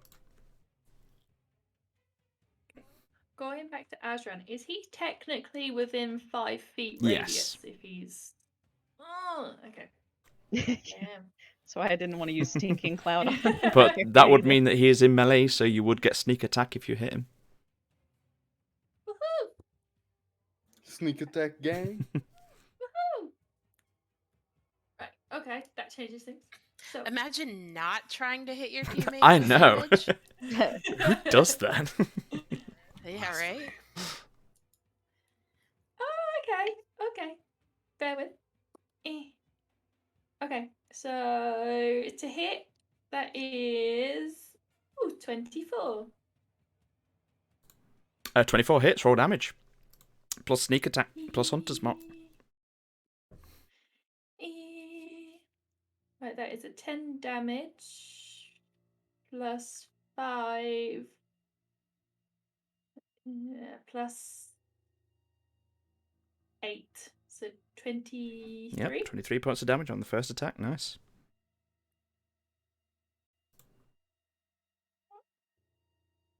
Then I'm gonna do that again, but without sneak. Mm-hmm. Okay. Nat 20. Jesus 29. Christ. Damn. Yeah, that hits. That 20 is all around, boy. Oh, that was a shit roll. And 6 damage. It all counts. Goddamn. Plus 5 hunters mark. Oh, that was So that's 11 points. so 11. God damn it. When one D&D comes out, you can have a lot more with a nat 20, I think. So just wait for it. But is that anything? That's your action. Any bonus or movement? If I remind me, if I move, that it's prone to most likely hit me, isn't it? Unless I was to use my bonus action to. Yeah, no. If you move, you can move fine. It only picked you because you were the one that had done the most damage to it at that point. And now they're both kind And of now they're busy. both kind of yeah. I just couldn't remember. Occupied. Because if That- I move, I remember ages ago, if I moved, then I kept getting That's- picked on. If you're in range, melee Yeah. range of it. Yeah. That's it. Yeah. Thank you very much. Mhm. Yes. I am going to. Is this like a big boulder or is this like a mini rock, the one in front of me? You go try and hide behind it. It depends what size it is. You could probably try and attempt to hide behind it. You'd have to duck down. Wasn't hide an It's a action? bonus action for a rogue. Oh, he don't know. Oh, he don't know. Then I'm going to do that. I'm going to move behind and Right, hide. roll stealth check.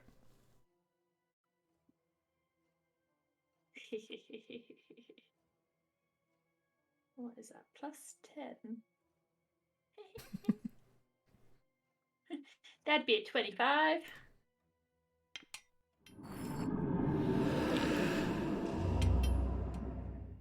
Okay. Now it is the Storm Giant's turn. Its sword on the ground, sizzling away from the heat. It's going to look around, and you're all pretty separate.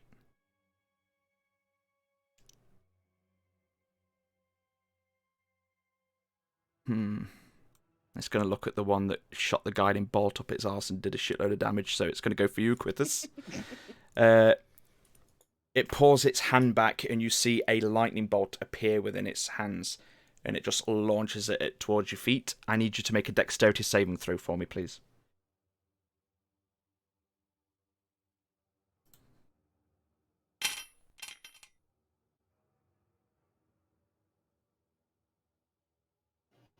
Quithus.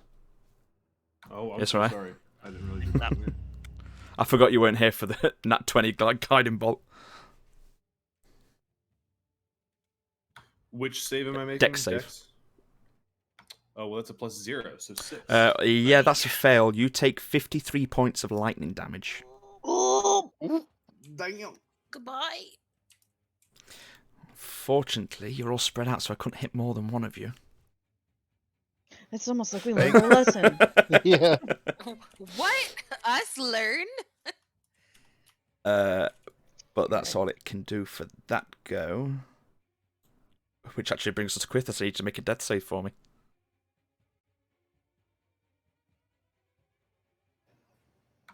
18. That's a success. I keep forgetting about my runes. That's for attack rolls, not area of effect. Oh yeah, and they'd have to be within 20 feet of me Yeah. anyway. But yeah, mark that down as a success. And that brings us to Nep. You're up. I'm going to shoot at Okay. because I believe I'm in the range. Okie dokie. I am.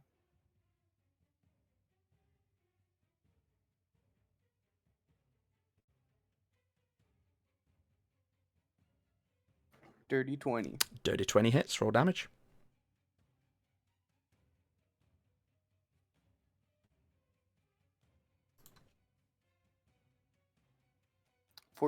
Yeah, 14. Okay. 13 points of damage. And then I'm going to hide. Okay, bonus action hide. Roll stealth check for me. Yeah.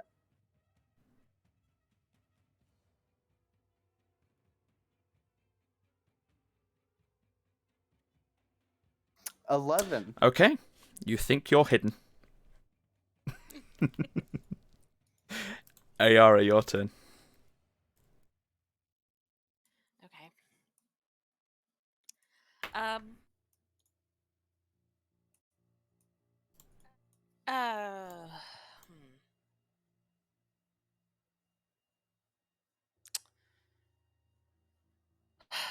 I'm gonna cast Eldritch Blast on the one that I Okie dokie. hexed. So that is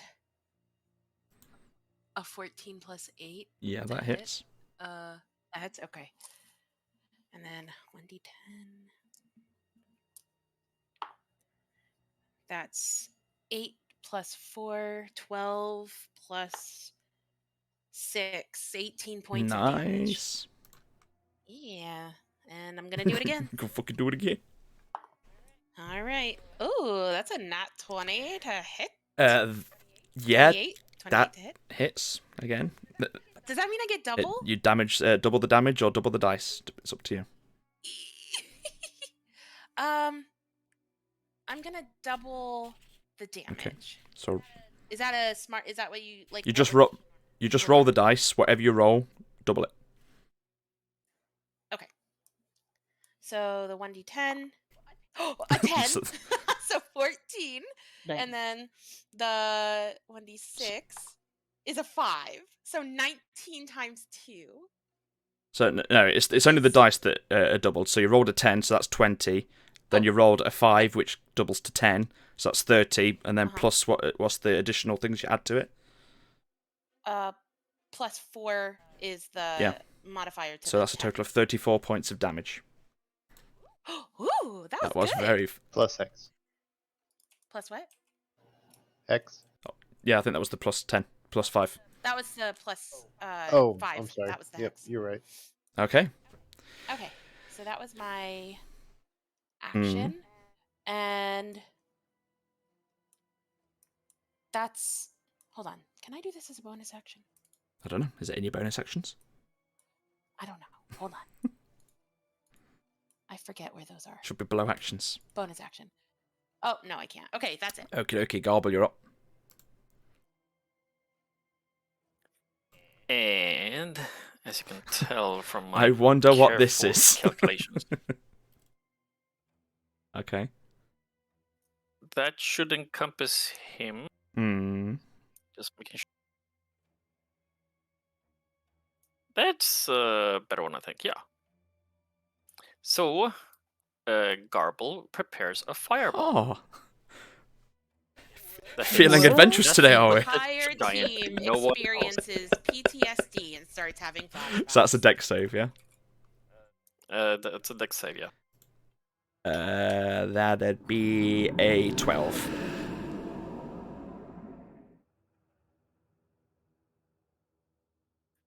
So that'll be Technically -4 because of the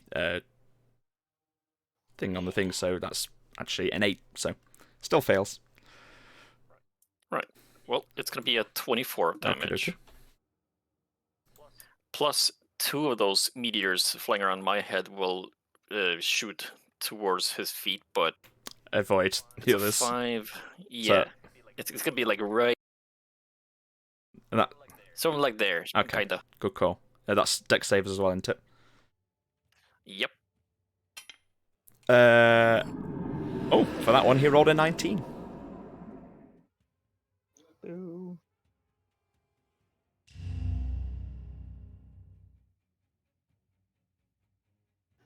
Let's see. Boo! You stink, Ram. I'm just kidding. Take half damage then. So roll the damage for both of them and half it. That'll be a 3. Okay.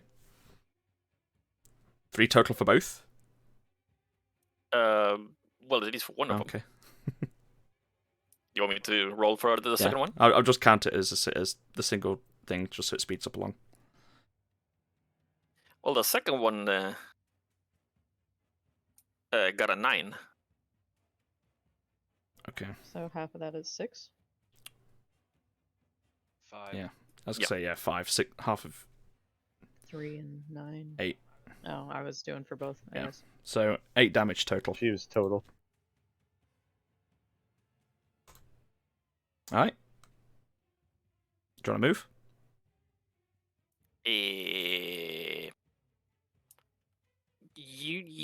Yeah, let's move. Actually, no, I can't move right now. I can't.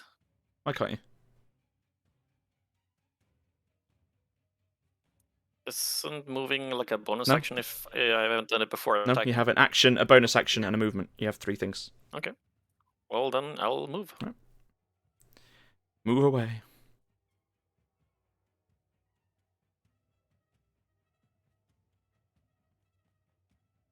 Like there. Okay. Good okay. Ashran, you're up. I am gonna position myself on this man's shoulder. Okay. I'm gonna roar and do my dragon's fury. Okay. I still have fire damage, so I'm gonna do swing my great sword. As your form increases in size, the levitation seems to struggle to lift you off the ground a little bit, and you slam down heavily onto the giant shoulder, but you manage to hold yourself there. I'm gonna whack at this Go motherfucker's for it. head. I rolled an 18 plus That 7. definitely hits. I'll swing. 25. Roll the damage.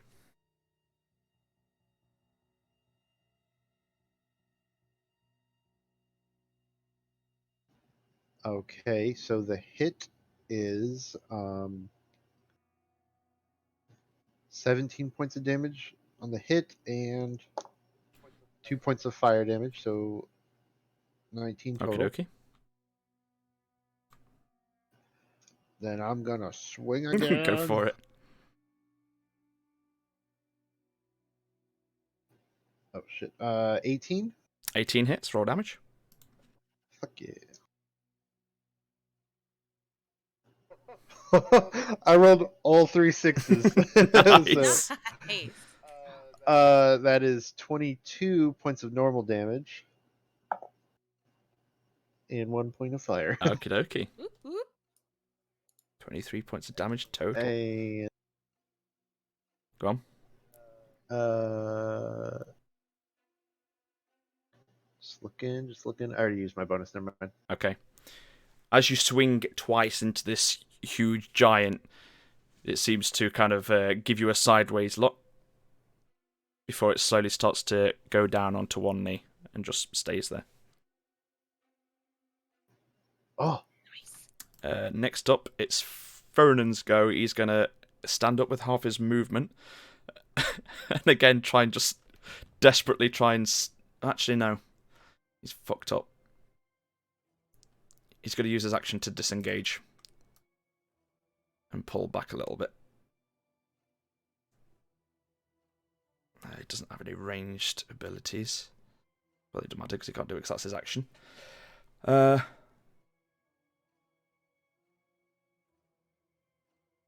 He's going to use a second wind to regain some health points. So that's 1d10 plus 6. Almost like that's my fucking job. So 6 plus 6, 12 points of healing. nice. Quick math. Alright. Now, it is the other Storm Giant's go. Bitch. It's going to take a step towards you, Dulder. And... In out. and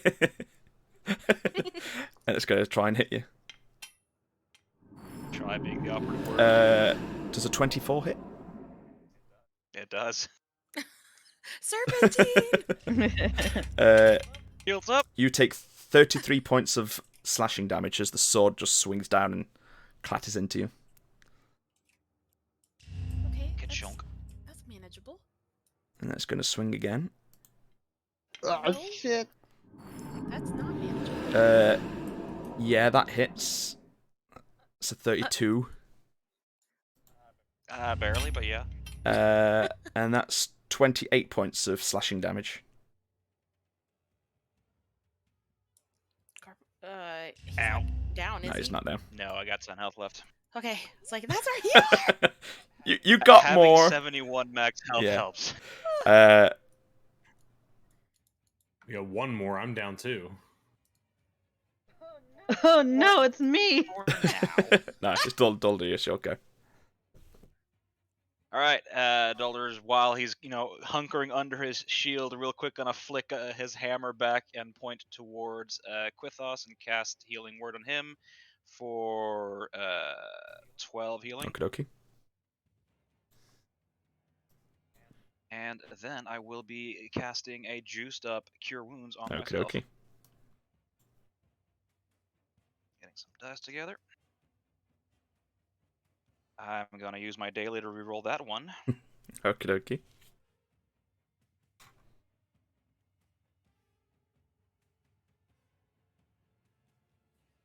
For 30. Jeez. Alright, so I heal myself for 30, and that's my action. Okie dokie. Nice. I use my movement to instead spit at this giant's foot. Which is about, eye height. Yeah, from me. noted. Yeah, basically. You slobber on his Jordans. Okay, Dion, you'll go. Panic. I'm gonna pull a Dulder. I'm gonna use my bonus action to throw a healing word at him. Okay. For probably not as much. It's the thought Yeah. that counts. Every little helps. So, for 10 HP, and then I'm gonna run over to Quith Okie dokie. and I'm gonna cast a Cure Wounds on Quith. Okie dokie. Oh my god, thank you. For 14. Nice. Healing team, Got go! 3 healers in this group. It's hard to kill you guys. Don't try too hard. Stop Gotta- trying. I'm gonna keep trying. Gotta keep them Gotta separated. keep pushing the difficulty up each time you survive. Fucking Ram like, fucking do it Fucking again. do it. I can cauterize her wounds. Is that your turn? Okay, Yeah. okay, Lilith, you're up. It is my turn. Okay. I'm going to. Is Ashran still in melee? Yeah, you've just watched Fine, Ajran indeed. just swing down twice on this giant, and the giant's just taken a knee and is just now not moving. That's fine. I didn't know if he'd like battered him out of melee or Yeah, not. no. That's fine. Okay. Rolling to hit. Which one are you hitting? Same. My normal one with the hunter's mark. Okay.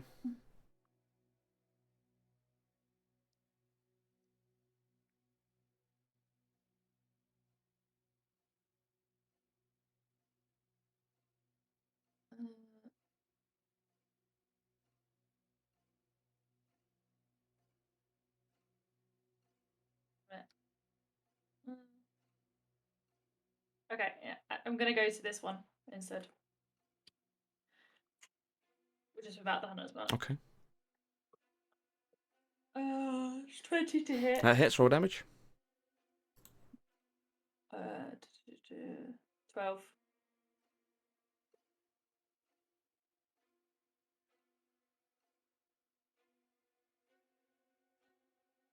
And then I'm gonna do it again. What was the damage, sorry? I told you, 12. I didn't hear, sorry. Are you blaming I said I us was for gonna do your it again. No. internet? Yeah. I was like waiting for you to say something. I didn't hear. So I rolled to hit, which was 20, and then 12 damage, and then I've just rolled again, which was 19 to hit and 11 Okay, okay. damage. Nice. Anything else? Nope. I'm good. Okay. Now it is the storm giant that Ajran is currently kind of gripping onto the shoulder of. The storm giant is going to reach up to its shoulder, kind of grab you, Ajran, in its giant hand, even in your size, and just slowly pull you down and gently place you in front of him. I was about to say, dexterity save, please. No, it's just very slow, gentle movements. He's just going to grab you and slowly lay you down at his feet. And that's his turn. Kruthus, you're up. Okay.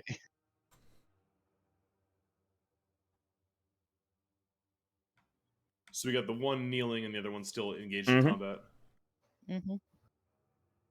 Which one's which? I'm sorry. This one is the one Yep. attacking. The one with Dulder. We're all little The bows southern, and the southern one is still Yeah, the one- attacking. Okay. Yeah. The one with Dulder's still swinging away. The one treating me like a fucking drum. all you gotta say is the southern one, like the south will rise again. The Yap, southern yap, yap. one. That's hilarious. All right, so I'm gonna take my 20 movement south. He's a Yeah. Kentucky Fried Giant. As Quithus slowly moves out on him like a fucking Jason Voorhees. I can only walk because of my bulky armor. If you're not really doing it, you could. Can you still take a double move in 5th edition? It would have been half his movements to stand back up because he was unconscious. Mm-hmm. I can't go prone. Yeah. Okay. Even when dropped to 0 health. It all Yeah, it says is apparently. immunity to prone. It doesn't. Say Yeah, but It- no, but it's- you're not knocked prone. it's- You are knocked to 0 health, and then you Right. slide Yeah, down. Okay. Yeah. All right. Well, I don't need all the movement. I don't know, but I that's fine, I'll still- get back. Like the idea of him just Yeah, like his passing out giant and shield just standing digs there. into the ground and he just kind of leans against it. Yeah. He always just takes a knee and never actually falls over. So you said I still get half Yeah. my movement. That's all I need.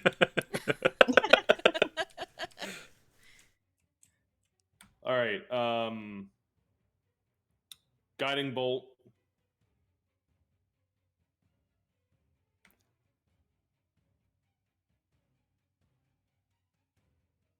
Yes.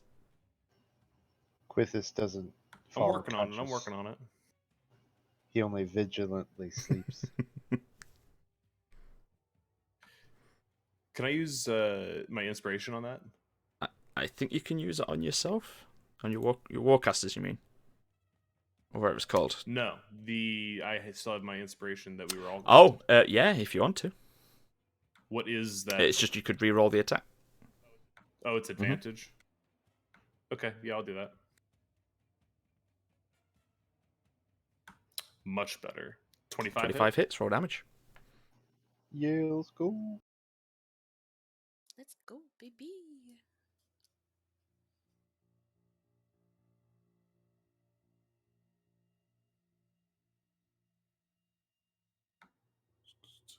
hits. 21 damage. Nice. And next attack has advantage. Yes. And I'm going to, with my bonus action, to cast my spiritual weapon right next to him and attack. Go for it. With advantage. With advantage.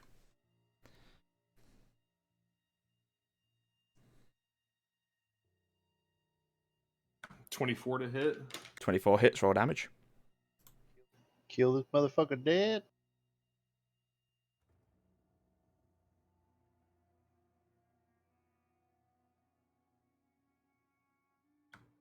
$13 force damage. Nice. And that's my Right, go. Nep, you're up. I'm going to move up Go for it. because I'm way too far.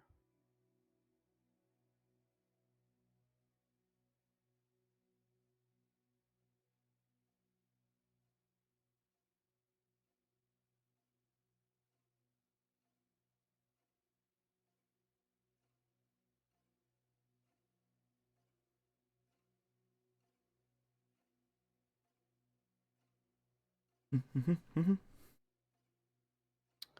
12 to hit. That misses, I'm afraid. Well, it hits. It just kind of the bolt just shatters against this giant's armor.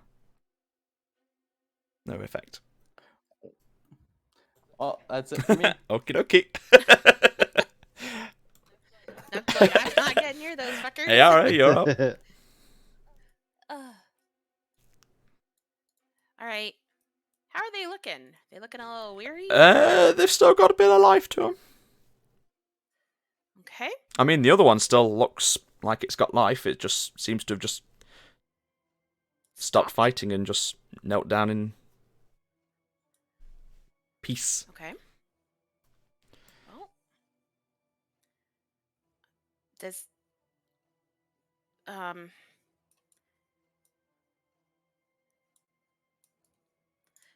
I mean, like,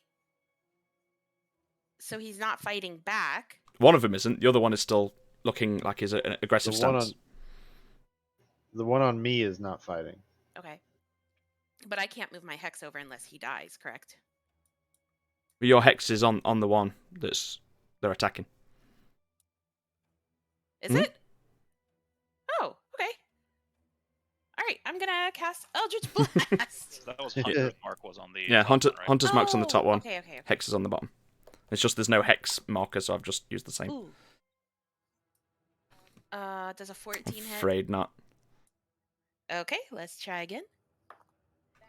That's a nat 1. That certainly doesn't. I'm just gonna sit this round out. I heard the gnat and I got excited. Roll a d20 for me and tell me what you roll. Oh shit, dude. Why? You rolled a natural 1 with a ranged attack. You done goof. Please, no. I rolled an 11. Okay, you're fine. It just goes sailing past harmfully. Okay. Phew. I was gonna say, don't kill my daddy. Your daddy's not in that melee. No, he's within the line of fire. Yeah. Yeah. There was a good chance it could have hit anybody in this little cluster here. Listen, we all know where she's subconsciously aiming. I mean, I guess now would be a bad time to bring out the wand of smile. Is that your go? Never a bad time. Could that be a bonus action? No. Okay, I'm.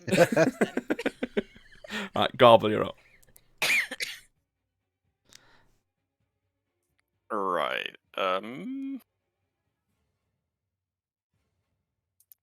I'm thinking that I do a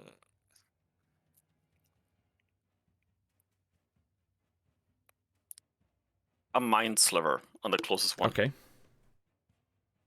Remind me again what that do.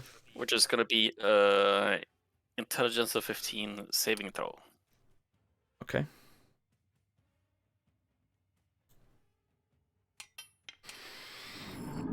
That's a 22. Oof. No mind, only floof. Well, my 2 remaining meters are gonna fly to his Okay, feet. that's dex save, right? Yep. That is a 17. Oh.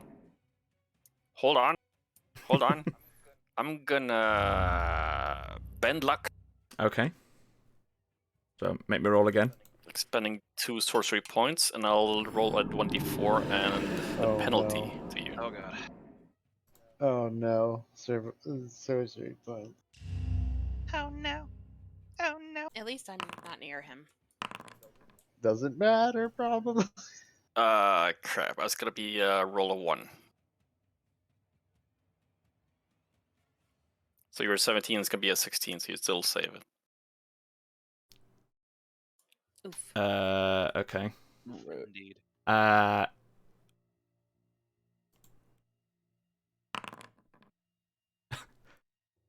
Okay. 2 things happen. Is it though because my the whole wild magic table activates when I do a level 1 spell or higher, not when I do sorcery points, you know? I think it's also sorcery points. Is it? I think so. From what I remember. Garble, why are you giving him more information? I mean, we could limit it to. Oh, yeah, never mind. It's more when you roll on a level 1 spell, you roll a d20. If you roll a natural 1, then it does the wild table. But if you expend a Right. sorcery points, that's just an automatic roll on the wild magic table, from what I can remember. Ah, understood. I'll look it up, but in the meantime, it's fun. Why not? So you.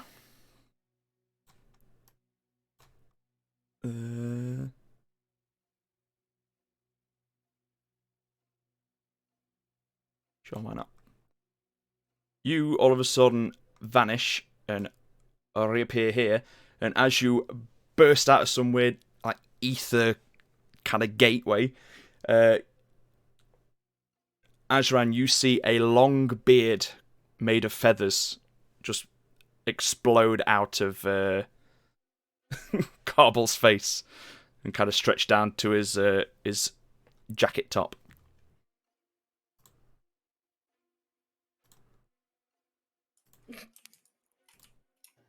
My reaction is my silence and an on. And with that, sure, go. Mine? Okay. Oh, wait, hold on. The melted meters, you didn't get the.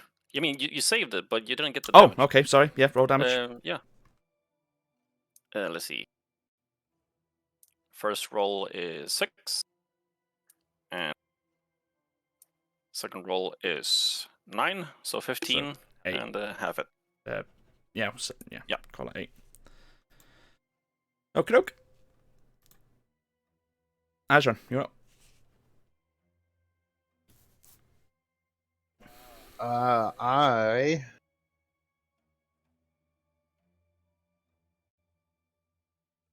can make it. Go for it. If you try.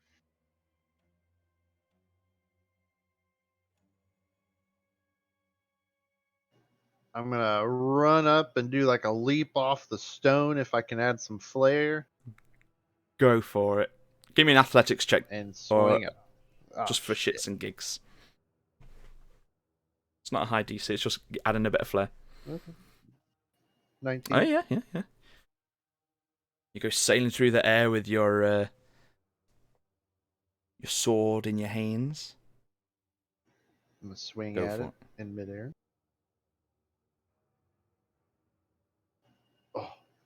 Oh. 26 to hit. Yeah, that hits.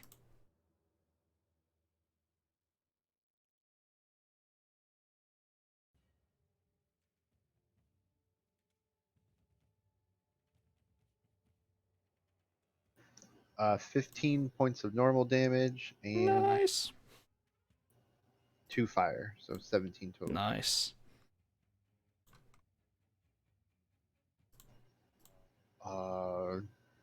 Is he still up? Is he still After wanting to the hit, each kind of he kind of falls forward a little bit with a bit of a grunt. And then I'm gonna swing at the back of his knee. Go for it.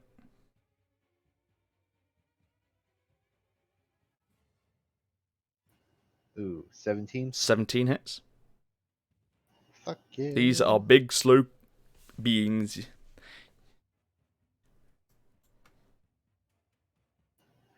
16 points of normal damage Nice. and 1 fire. 17 total. Nice. And with that, the storm giant lifts his sword up in the air and plants it straight down to the ground next to Dulda, and takes a knee like the other one does. Shit. And with that, combat seems to have ended, and we'll take a break, shall we? Okay. Yeah. Yeah. All right. So, see you back here at 1:30, shall we say? Yeah. Mhm. All right. Boom. All right. See you in 15 minutes, folks. Well, 20 minutes.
jump back onto the stream. Rereading some of my description stuff, and it says, like, under my flaws, I put overly trusting of new people. So, like, yeah, that makes a lot of sense. Like, that I've been playing that to a T without even worrying about it. Don't you me? Y'all trusted her too. We're here just being like the one grouchy motherfucker in this group. On the table, number 3, Fitzdion. I have a weakness for new intoxicants and other pleasures of this land. Checks out. Yep. You've been all doing fairly well from the backgrounds that you've kind of given me anyway. Right. Everyone back? Yar. Aye. Hey. I was gonna say that was Cokes. Lilith, you there? I'm here. Oh, no. I'm here. Okay. Sorry. It's I was alright. waiting. He checks to make sure everybody's here by watching everybody's name. Yeah, pretty much. You know too much. So, you stood in this room. The two giants have taken a knee either side of the runic stone. As a cleric, I take a study to my god, so you know, you rule this world. So I gotta make sure I know what's going on with you. I'm gonna walk over to the one that dropped the sword. I'm gonna drop the concentration on Okay. that and kick his sword back over. Yeah. He reaches down and grabs it and kind of plants it into the ground, the same as the one to his left, and gives you a nod of respect.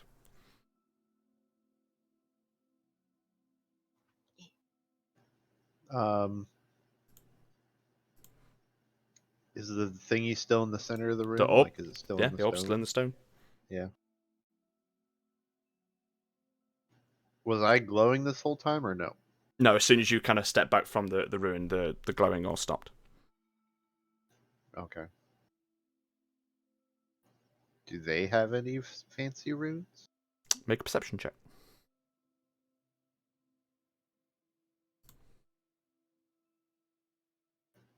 14?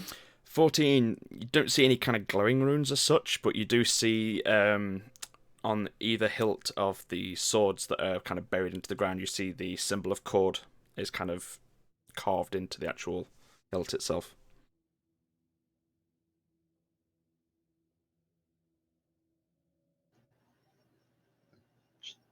Stand up and dust myself off and just be like, now what? Both. Guess Oh, I go on. go ahead. I say both giants in unison say, "Now you have proven yourself. The choice is yours." And they both kind of motion an arm out to the center in between them where the orb is.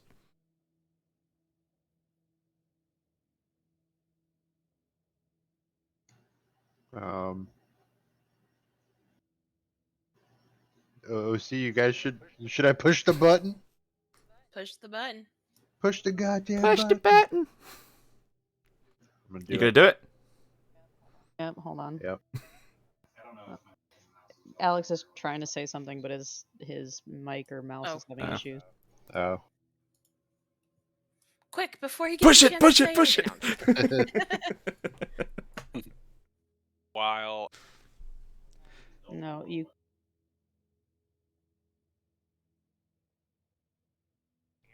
you hear me Yep. now? All right. Yeah. No. While Azran hesitates, Dalder will look up into the. I'm assuming even kneeling, he's going to be towering Oh, over yeah. me, and ask the Frost Giants, "Do you have a connection to your master?" Both of them at the same time say the connection has been severed. Dalder starts cussing in Dwarvish.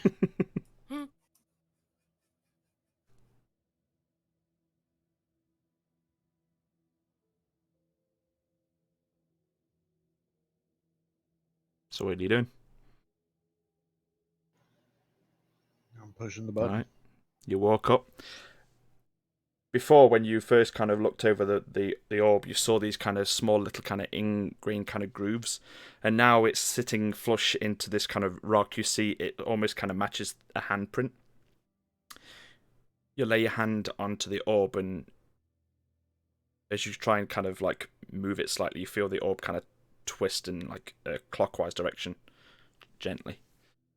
Did you turn it?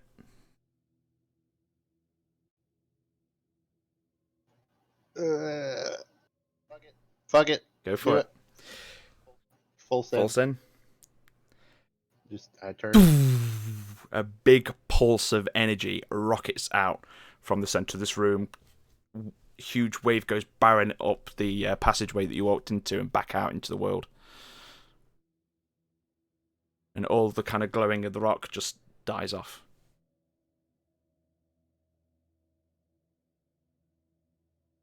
The giants slowly stand up from their kind of kneeling stance, give a slight bow, and then slowly they begin to disappear and evaporate into like wispy kind of cloud.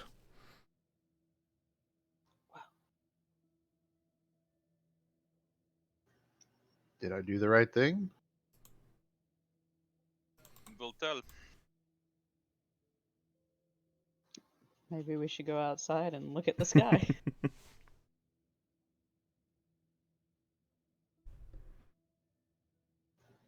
I go over to my father first and make sure he's okay. He looks a little bit roughed up. He wasn't expecting them to hit quite as hard as they did, but he's a tough cookie.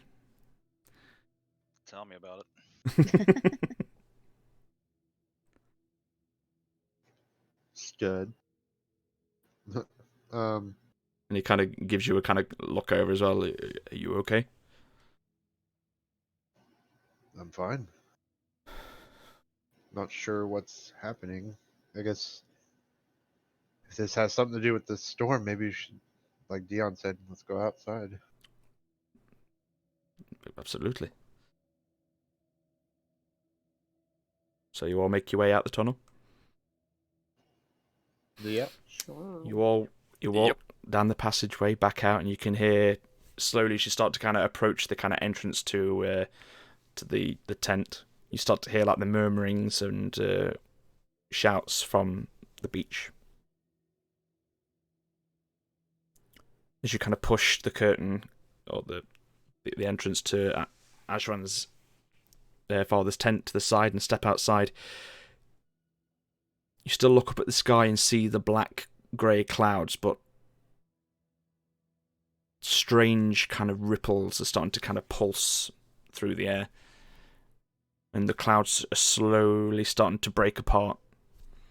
And for the first time in your life, Ajran, you see a ray of sunlight beam down from the sky and hit the island.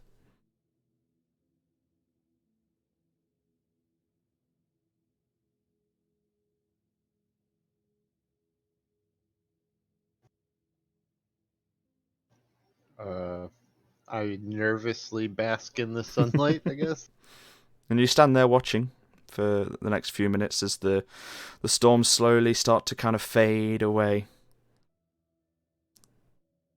The dark kind of black grey clouds turn lighter and lighter until they slowly evaporate into white wisps. And the sky is clear and blue, the sun beating down on you all. The storm of Cord is finally over, after almost 7,000 years. Oh, shit, dude. It's beautiful. Who wants to go sunbathing at the beach? Yeah, the wind that normally has been whipping around this kind of island while you've been here, and like the constant rain showers and the lightning, it's all gone. The wind's calmed down, and it's now quite a nice, beautiful kind of beach. Crazy. Yeah.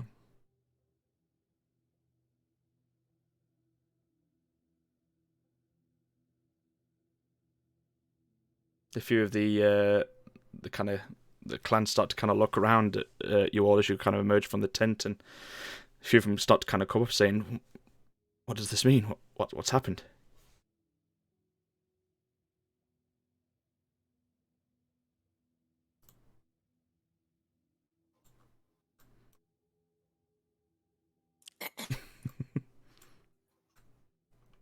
I don't know what to say. I was gonna say, see, this ain't my island.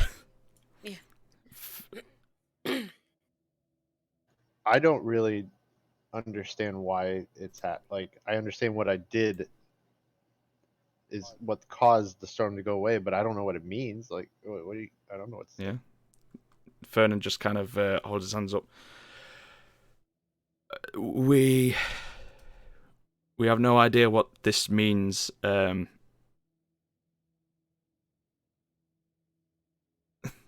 This is unprecedented. We have no idea of what this means. For now, just remain calm.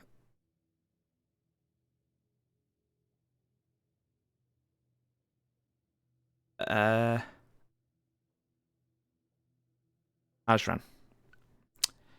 At this point, a voice enters your mind. Oh, shit.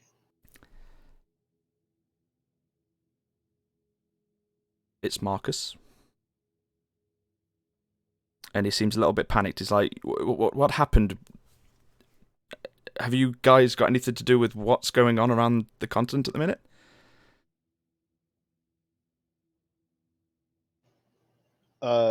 Yes. Not sure of the ramifications. Please hold. Whatever you've done, it's got the order in quite the flap. They didn't seem that bothered about Cass, but this seems to have spooked them quite a bit. I'll be back in touch soon.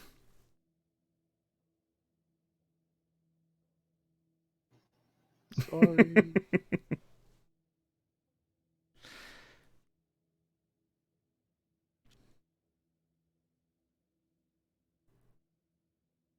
Your father's just kind of looking up at the sky at this point. Well, we don't know what this is going to lead to, but in the meantime, perhaps we should try and continue on trying to find out the information of what's going on with your mother's clan. I suppose so. Yeah. And he kind of goes to a nearby tent and drags out the the blue captive that you'd taken. He's still around. Yeah, you brought him with you. I keep forgetting. He kind of whispers over to one of the things and says, you can overhear him say, fetch for the elders. And eventually you start to see the 4 elders of your clan start to kind of head over towards the tent. Valeta, Vantir, Volo, Vanda. It's good to see you again. And they all kind of give a little polite bow. We have some conversations to have, I think, and not just about this. And he kind of motions up, looking at the sky.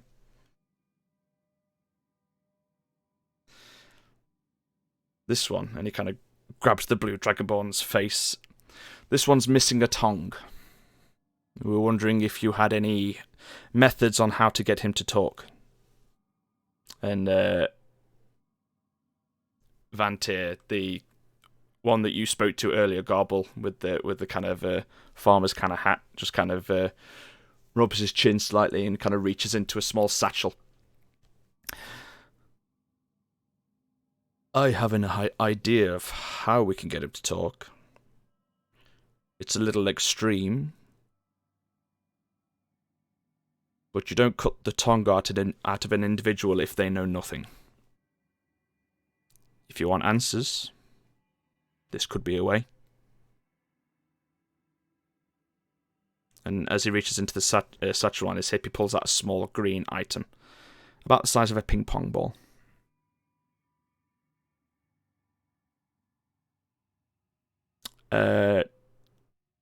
Ajran, give me a nature check with advantage.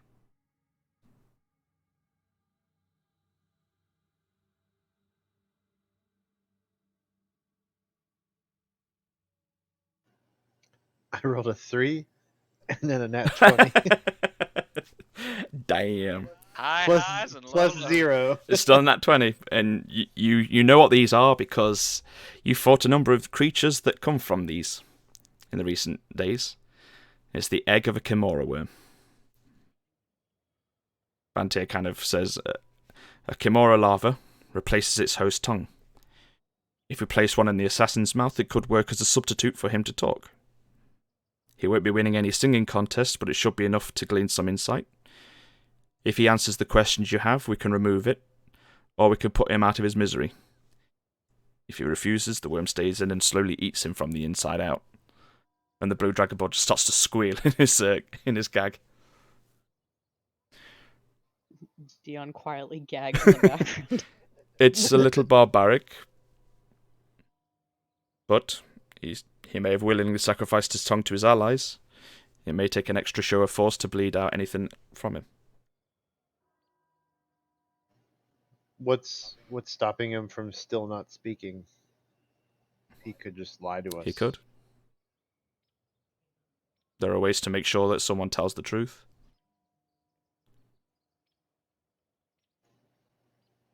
I have an idea, and I say, Quithus, the thing you did.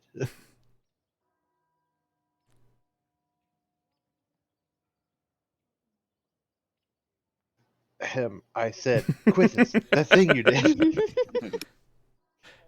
I don't know if he's AFK. He might be AFK. OCA, are you talking about the zone? Yeah. Yeah. Quithus kind of scratches his head a little bit and goes, I'm not quite in a state to use that today.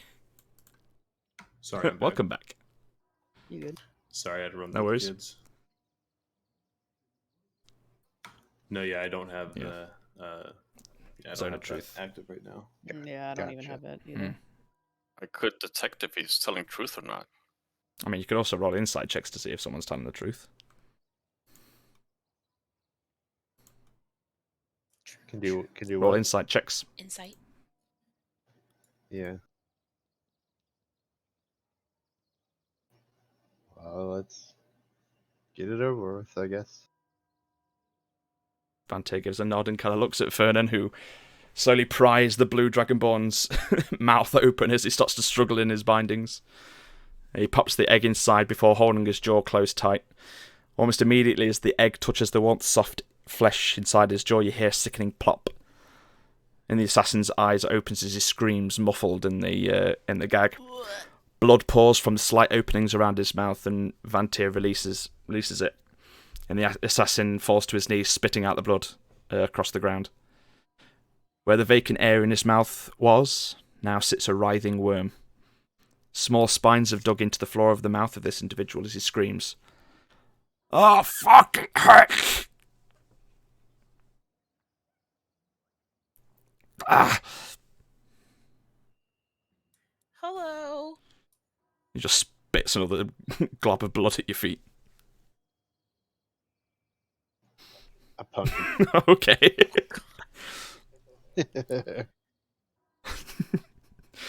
You just see his eyes welling up. He's trying to be brave. I kind of want to use my loot to intimidate him to tell us things. If you want to. Start strumming a really gruesome tale of exactly what the Kimura is going to do to his body if he doesn't tell us everything he knows. I'd like to approach him and have someone hold out his hand as I cast firebolt on his fingers one by one. Jesus Oh Christ. God. You've not even asked a question yet. Could you let the one thing work at a time? Then let me just start with One one spark and at a just like time. say to him, you can start saying the truth and this will go a lot quicker. Or I can have fun. You know I auto success on intimidation with my loot, right? Yeah, I'm just saying I can have fun. I was going to go the completely other way and offer him a rag for his bloody mouth. So at this point, like, yeah, okay. Dion, you pull your loot out, ready to kind of give this thing, and then Carbo just walks over and starts to singe like the fingertips on one of his fingers, as Lilith's just mopping up a little bit of blood that's trickling out of his mouth. Sounds about right. And he is in a world of, I don't know what he's like. Why has this great person got a loot? Why is this person? I motion for Garble to stop, and it's like let's give him a chance. The punch was for the spitting. So I just sit there and just, with a huge grin, just say like, "Please lie to me, please." I kind of like squat down next to him, and I say, "You're gonna tell us the truth, or she's gonna make you tell the truth anyway, and he's gonna burn your fingers just for fun. So you might as well just tell us what your grand plan is." What grand plan? You already stole from my brain most of what we were trying to achieve. Oh, see, I know that. I don't know what else to ask. What were your plans after your assassination? After the assassination, the clan would have been weakened. We would have moved both the red and blue clans to the island, wiped out any stragglers, and claimed what was originally ours.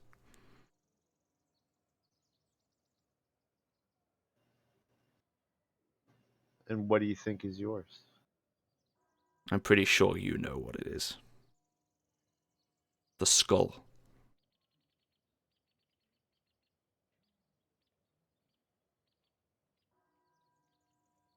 What were your plans with this skull? To bring back the Thunder Lord.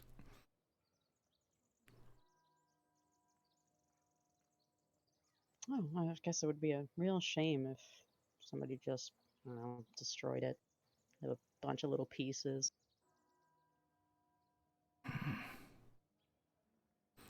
I'm sure your measly weapons wouldn't lay a dent into his majestic form.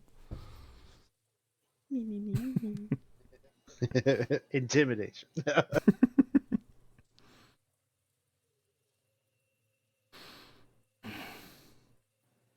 We'll find a way. Well, you better hurry. It won't be long before they realize that we haven't checked in, and plans will start to be put into motion. Quick, Garble, detect thoughts on how they check in. So at that point, Dalder will kind of roll his eyes. More plans. Always another plan. Yada yada. I do detect thoughts.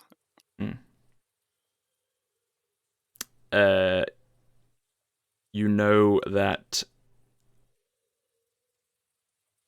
somebody, you don't know, you can't put a name to a face currently, but someone normally, how Marcus speaks with you, checks in with them.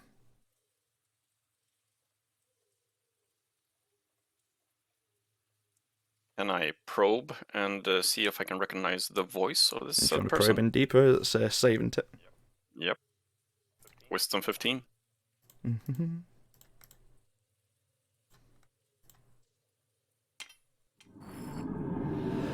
Yeah, that's a fail. Yeah, the voice seems to match the blonde dragonborn female that you saw in a few of the memories.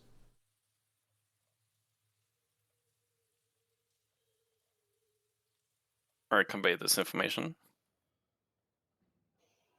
So you can use your sound thing with. Can you use your sound thing with sending?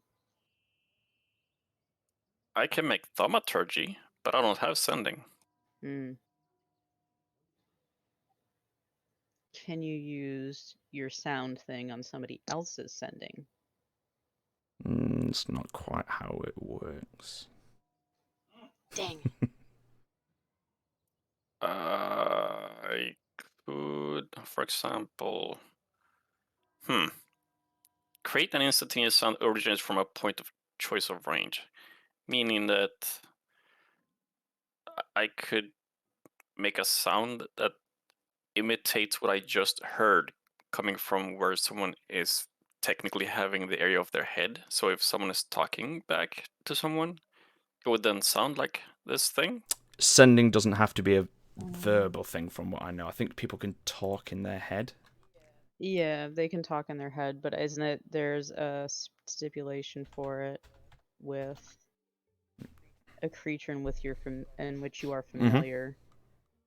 but he's seen her in the He's visions in his he brain. has seen her, so technically speaking, if he Could I somehow write sending on a thing to have Garble use it? Or I can make thaumaturgy so you can hear this voice, and you can then just use that voice in your head when you're speaking to someone, right? Since if it's not relying on your voice to answer back ascending, you can basically think this voice, right? Well, what we saw earlier, you visualized in flame, right? You were correct. When we did detect thoughts earlier, I made a fire and then used control flames so that everyone could see. So I would recognize at least one of those people, right? You recognize Saren, yes. Oh, not the other one? Who? Was it the Technicolor Dreamcoat dude that was in the vision talking to Saren, or was it? It was a female. Mom.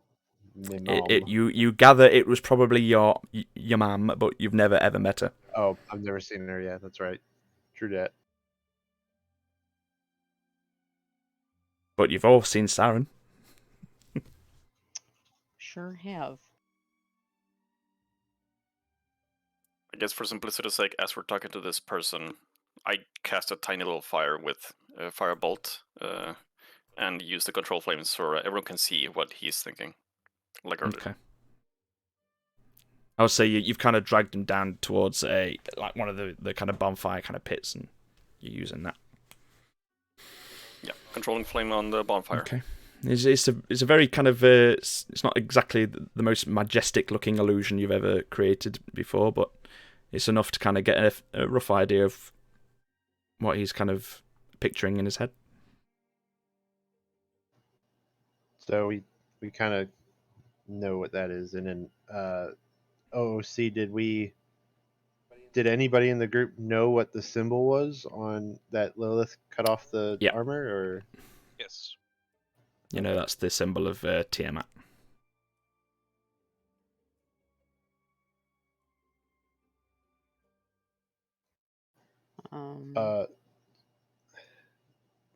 Garble or Dion, do either of you have any sort of command to force this man to do something? Arm person? Other than that, no. Dragonborns count as humanoid, then. Yeah, Dragonborns count as humanoids. Okay. I'm thinking we hold this man, we hold this person in chains, and have him check in with whomever, but we command him to say the deed is done, or no, that'd be bad. I was gonna say, if you tell them that the deed is done, they're gonna come storm your village. Or tell them that it was unsuccessful, but they've rallied. Something. We'll think tank it. Turn to the blue dragon and say, "What would you normally say if your mission had failed and you needed more time?" Just that we were unsuccessful. We will try again in time. He's kind of trying to force his kind of gaze away from you as you're kind of strumming the lute. Tell me.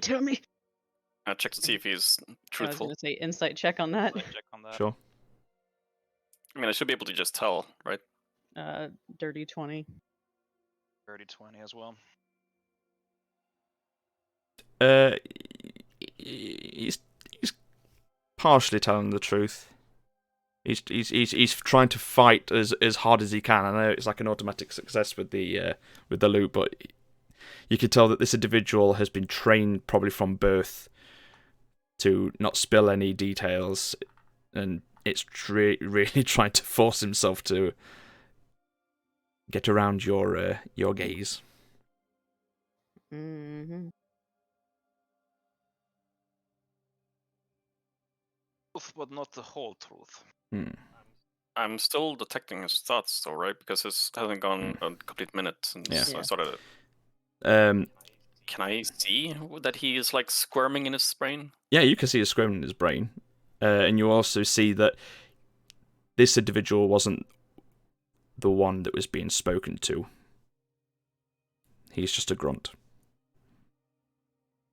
I tell him, I saw that. I cast another firebolt on his hand. Show me who is the person you contact this with. He just kind of growls at you and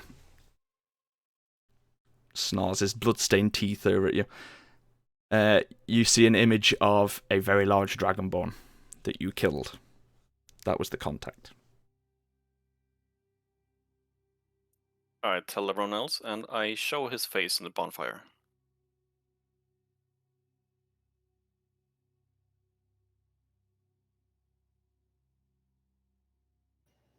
I don't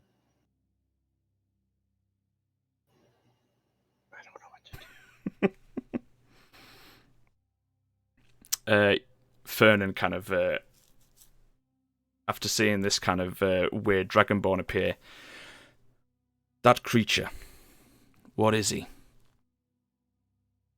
And he kind of puts his hand on the dragonborn's kind of shoulder and starts to dig his kind of claws in. He is one of the witch's experiments. Our clan is run by the 5 heads of Tiamat. Well, was. Now we are down to 3. Balak was the one with us yesterday. He volunteered to be the first guinea pig for the witch's magic. She is the one that transformed him into the pure dragonborn you saw.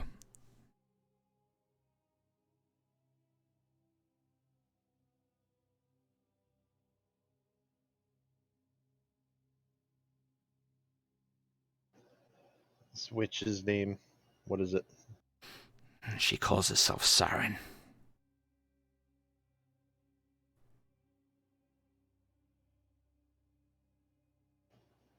And the other leaders? What are they called? Adrissa.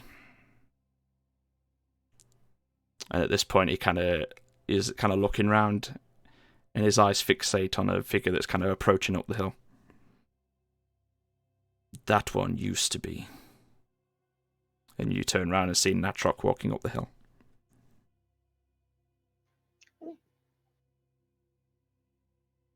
Could I see a glimpse of the face of Adressa? Yeah, it's the blue dragonborn female that you've been seeing throughout the memories. Ah, gotcha. She bears quite a lot of similarities to Natrok and Azran.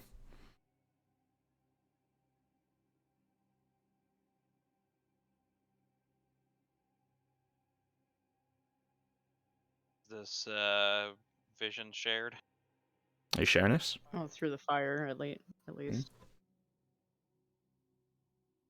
As he is pointing towards Natrok, what can I see into his memories of Natrok being?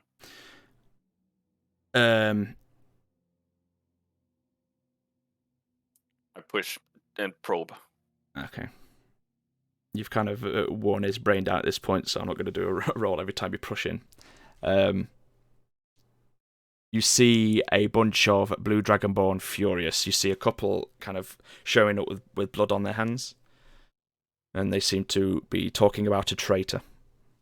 One that was trying to abandon the clan.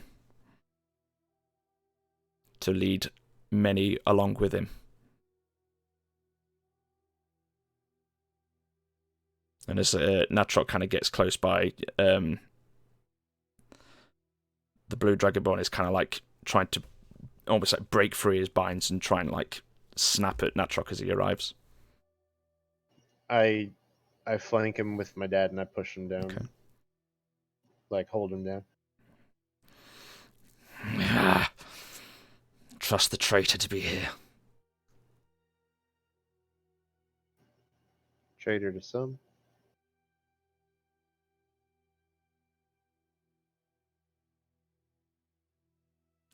Natrok arrives and kind of gives like a, what's going on? Who's, and he is about to say who's this, and he kind of looks down and you kind of glean that there's a bit of recognition here. How about you tell us, Natrok? I switch my focus. Okay.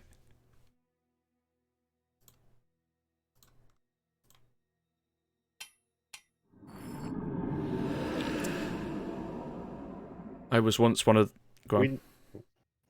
I was just gonna say we know his purpose, but I want to know what you know. Your mother was the head leader of the clan, but our clan, because it's kind of been wandering around the wild, we took it upon ourselves to split up into smaller groups, each one under a smaller, lesser leader as such. As I was the younger son of our previous chief, I was given the role of being one of these kind of heads of the clans. But I was given those that were kind of old, sick, or weak. We ended up spending most of the time in the swamps to the west of Vidal.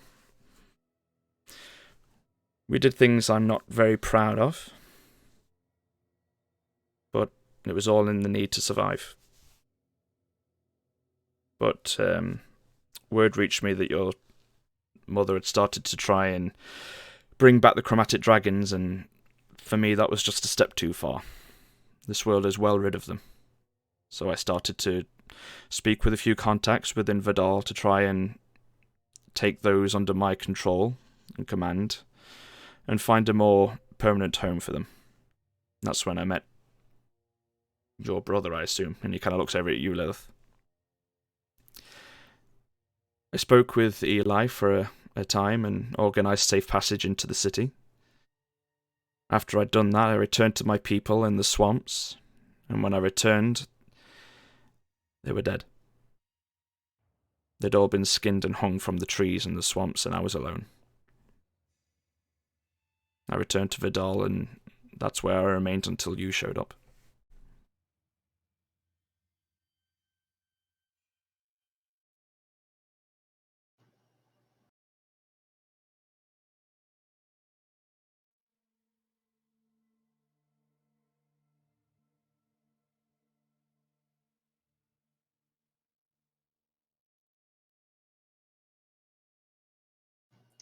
Hello?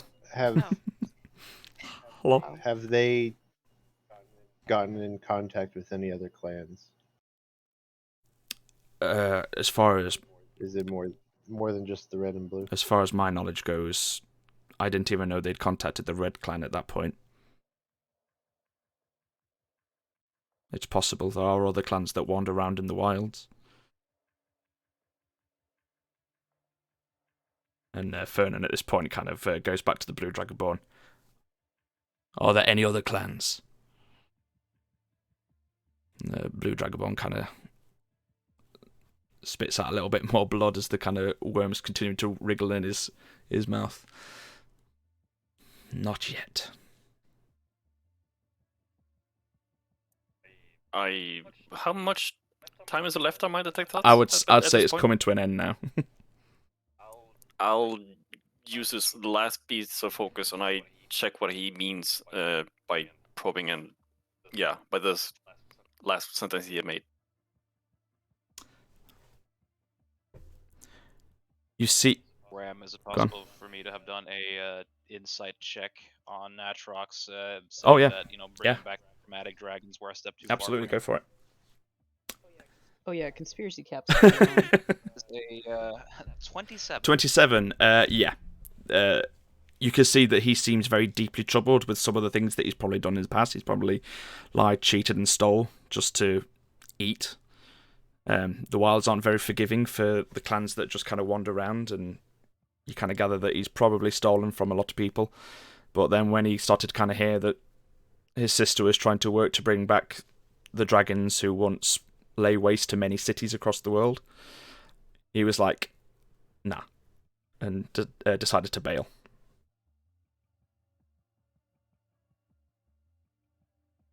But with the last little push of the detect thoughts on the Blue Dragonborn, you see a number of individuals being sent out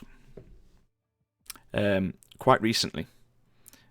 To begin with, it was just the blues and the reds that were working together, but when this green elf-looking individual showed up, their plans started to expand rapidly.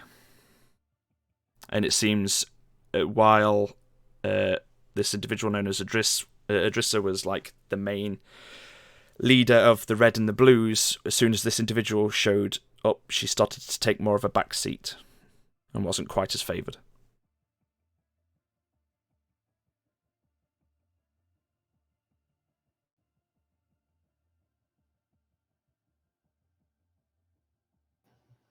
I guess I turn to the elders and I say, well, I ask rather, what should we do with this one then? Motioning to the captured one.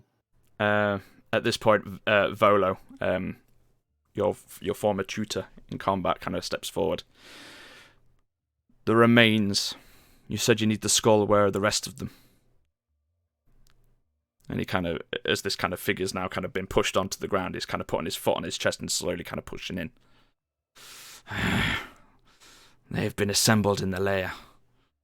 All we need is the final few pieces, and the witch will be able to bring them both back, and then we can free Tiamat from her prison. You may have stopped our small team, but you have no chance against the rest.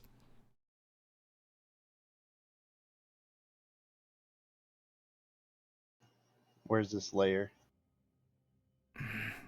He just kind of snarls at you and is trying his best to hold it in. I put my little goat foot over his head and I say, "You said both. Who's both?"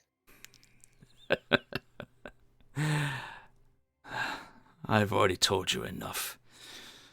Kill me if you must. I put my hoof really close to his eyeball. Okay. You start to kind of push in towards his eye socket. Make an intimidation check for me. That's a 25.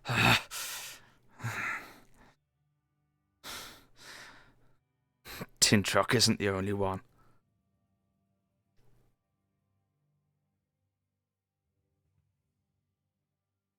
I'm aware of that because you said both. So who is the other? And I start pushing the hoof just a little slightly He's farther. Volcan! I take my hoof back. Good boy. And I walk back. Give me an history check, anyone that's proficient. Oh, yo. I have a feeling that Dolder has a little bit of insight here. Let's Yeah. say 19. Yeah. I rolled 18 because I did studying in the library. My library. Yeah, the notes. name's familiar. And Dolder, you've seen this dragon before in one of your visions. This is the dragon that destroyed the dwarven capital of Kilgan. It seems while the Blues have been working on getting Tintriarch back, you gather the Reds have probably been working hard on trying to recover the remains of Volcan.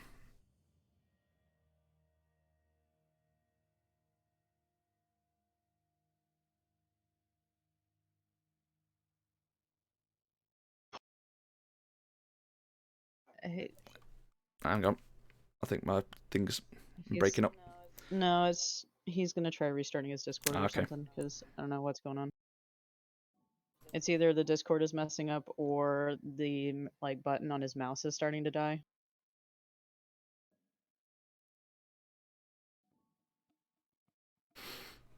What are the rest of you doing?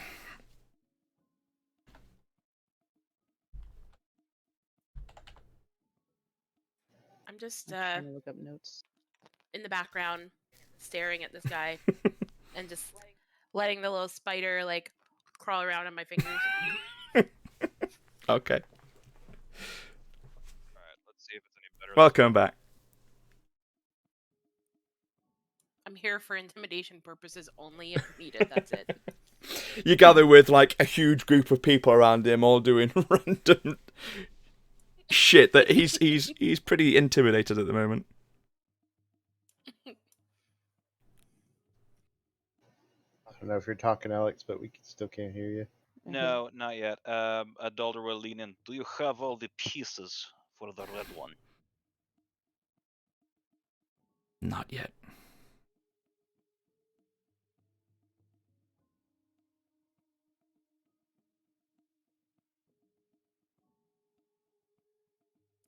Having lost the detect thoughts by this point, I stand up and I tell my group, "Excuse me for a moment."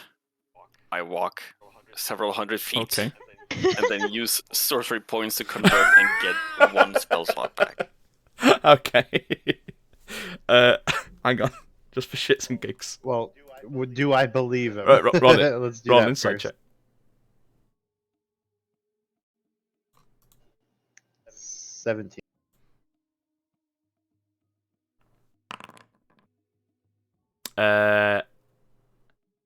It's a good job you walked away, you son of a bitch.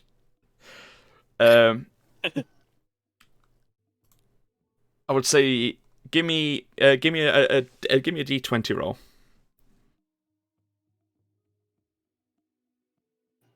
$19. Sorry, no, garble. 13. Oh, 13. Okay.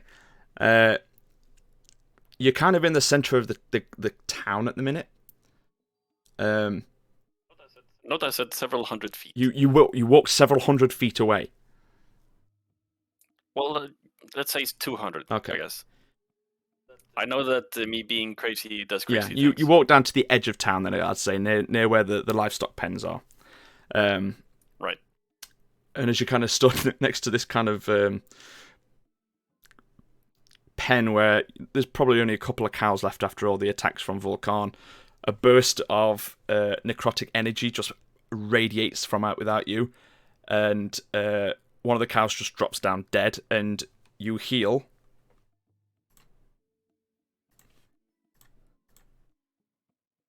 Now Gargle's going after my people's livestock. You heal 7 points I yell. of damage if you needed healing at any point. I was at max, but I Oh, think there anyway. you go. Well, if you'd have got any injuries, they're healed. Well, I just yell out, "Sorry," and then I just go back to my Okay. group. But with your inside check, yeah, as far as he is aware, they still don't have all of the pieces of Vulcan either.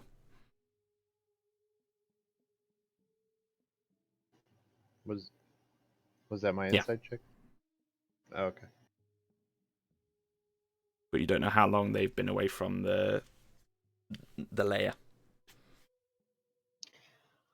I'm going to lean over the blue dragon's face and study his face when I say this next Okay. thing.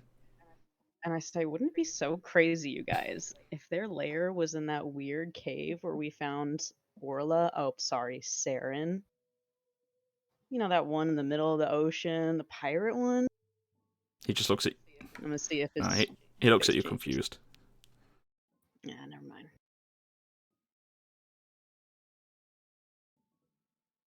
I'd like to do another detect thoughts and probe for the memory or the image in his memory of said cave. Oh shit, that was a D10, not a D20. Nope. You try to push in, but it seems that the constant probing is starting to kind of push back a little bit, and you fail to kind of get any insight. You just know you just have a quick, very brief glance of some sort of mountain. Do I detect the outline of said mountain? It's a little bit blurry. He succeeded on his saving throw. By how much? You don't know.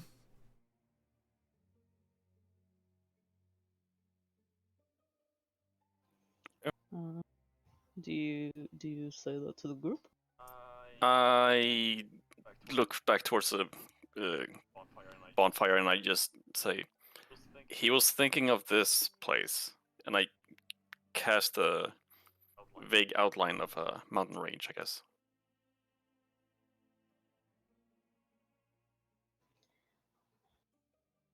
Anyone know this mountain? I lean back over the blue dragon's face. Okay. And I said, wow, would you guys really be that unoriginal to have your lair in the Chromali Mountains? Roll an insight check. Can I get her assistance? Dirty 20. Yeah, you already rolled before the assistance thing came out, but you Yeah. do. you do kind of glint a little bit of bead of sweat kind of come off his forehead. Yeah, you guys are like the most just generic villains, I guess. And I just walk away again.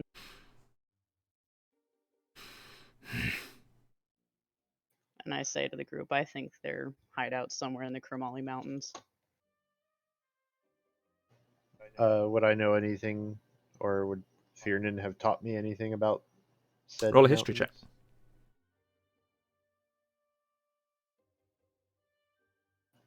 mountains? 19. The Kramali Mountains were the long... whereas Zariah was the home to the metallic dragons and the city of Bahamut, the Kramali Mountains were the home of Tiamat and her brood. And the 5 original chromatic dragons all had lairs built within the mountain ranges. What you know on a 19 of what they are now, you know that after the war, the Arcane Order and many of the surviving heroes and adventurers of the day banded together to set out and get revenge on the chromatic dragons that had pretty much decimated many cities across the continent and the world.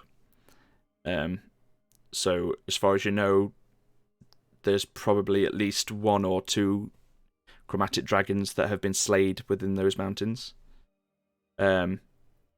Since that time, though, it has become almost like an out of kind of bounds kind of area to kind of go. It's very dangerous. Huge worms started to kind of burrow through the ground and feast on the rotting remains of the dragons that had been slayed there. And there was a host of kobold that used to worship the dragons as gods. They slowly became cannibalistic over time. And as far as you know, they still kind of wander through the tunnels and stuff that are kind of dug through the mountains. So it's not a very pleasant place to go. But from what you know, that is where the original layers of the 5 chromatic dragons used to be.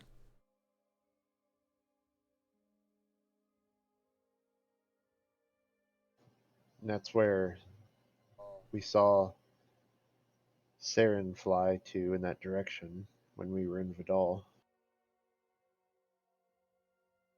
Right? Mm-hmm. It seemed to be in that general direction. I think we should let Marcus know, or at least let him know to let the Arcane Order prepare for anything, and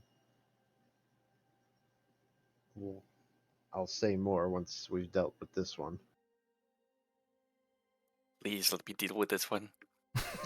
How much do you have left to find of the red one?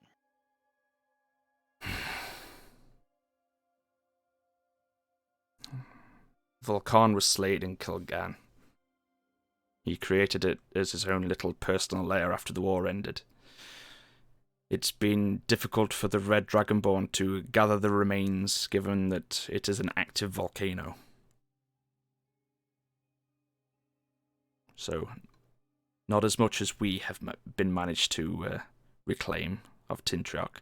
And he kind of gives a bit of a proud smile that the Blue Dragonborn have managed to recover more than the Reds. Oh, big deal. You got some fossils. Shut up. He just kind of gives you a sideways look and a scowl. Nothing you've done, just the people that you've descended from, mind.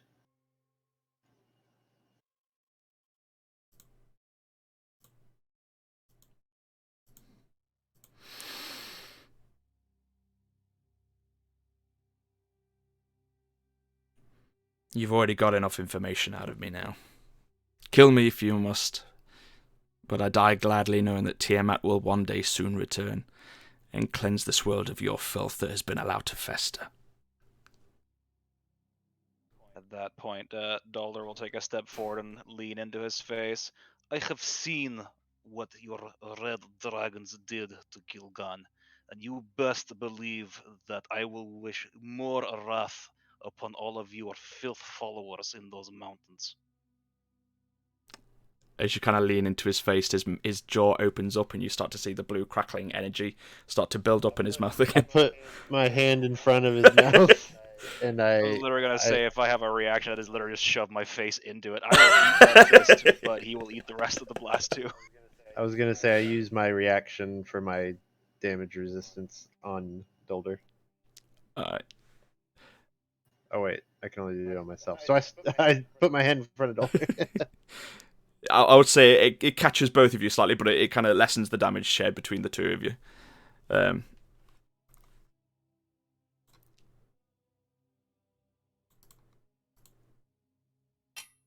So you take 4 points of lightning damage each as the kind of sparks kind of go around Ashran's hand and kind of just singe a little bit of the beard around your face.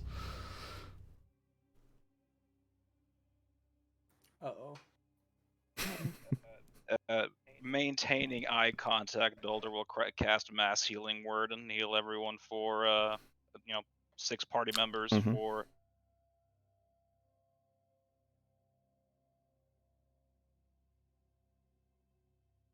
Oh, he's Cut out again. technical difficulties. No, he rebound his mouse, but it's his back button on his monitor. Yeah, I normally have it mouse 4. Now it's on mouse 3, which means like if I have it on the D&D Beyond window, it fucking exits me back out of it.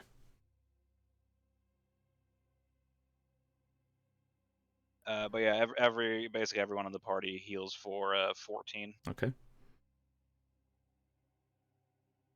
And Dolder will, like I said, maintain eye contact to go, cute, do you have more? At this point, like, I'd say as Ashran's kind of hand kind of grip round, it's kind of close to the Dragonborn's mouth shut. He's muffling. Don't worry, you will not be lonesome on the ways to hell. That was fun. Let me try one. Can I have 2 people hold open his mouth, please? Jesus Christ.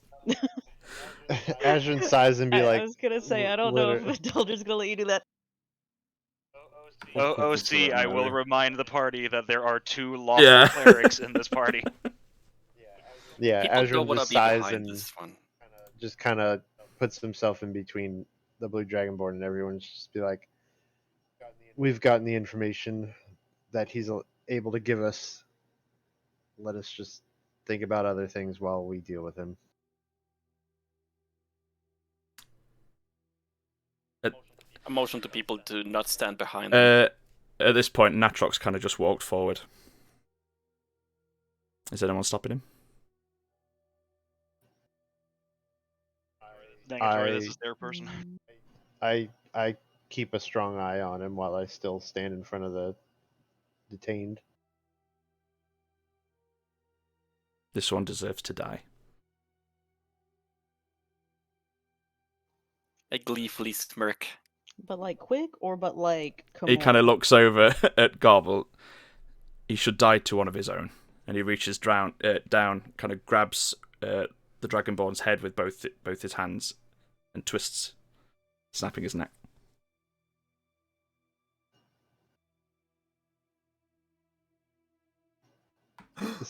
This is not how we do things here. You'd want him to live? I wanted him to face what he's done. He just did. Death is not facing his judgment. He's a fanatic. You will never be able to make a fanatic face consequence. There is only one way. They either conceive their goal or they die trying. Dolder's got a point. But he could have died violently. There was no need. We are bringers of justice, not torturers. Keeping him alive would have just been a burden on your clan anyway. Ashra, make an inside check on Natrox.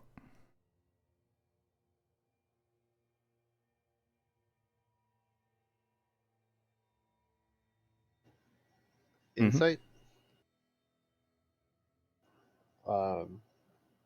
Quick math, 11. Okay. Yeah, he just seems very pissed off at the minute, and he's just glaring at the dead body of the Blue Dragonborn.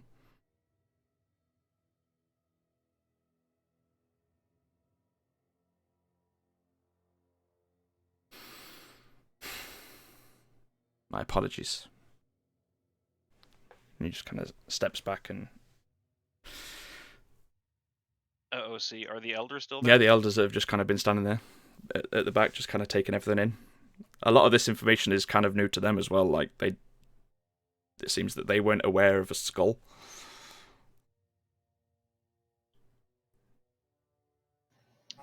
I was hoping they were. They were.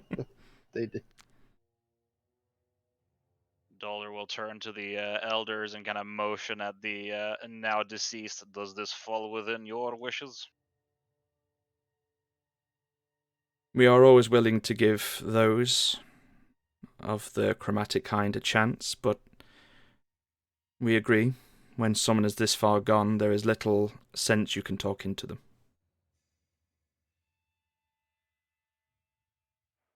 But a swift death was probably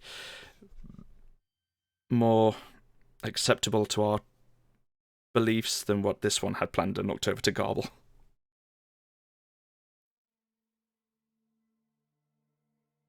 His faith was never for one of our group to decide. It was within your group. Yeah, Natrock's just kind of looking reassured and is just going to start to slowly walk away down to the beach.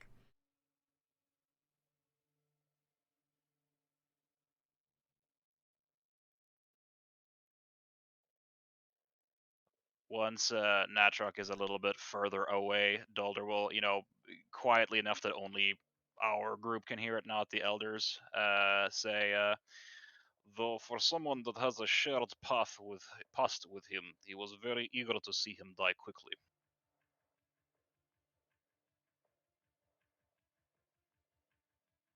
What's your passive insight? My passive insight is 18. Yeah, okay. You got the idea that Natrock knew this individual, and as soon as he saw him, you saw rage burn in his eyes.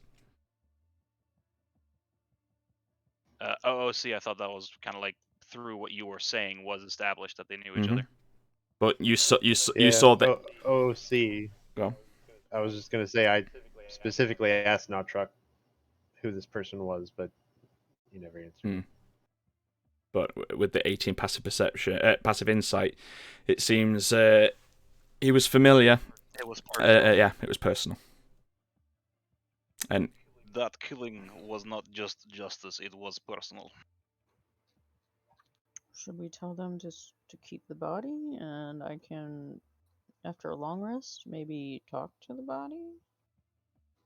Eyebrows.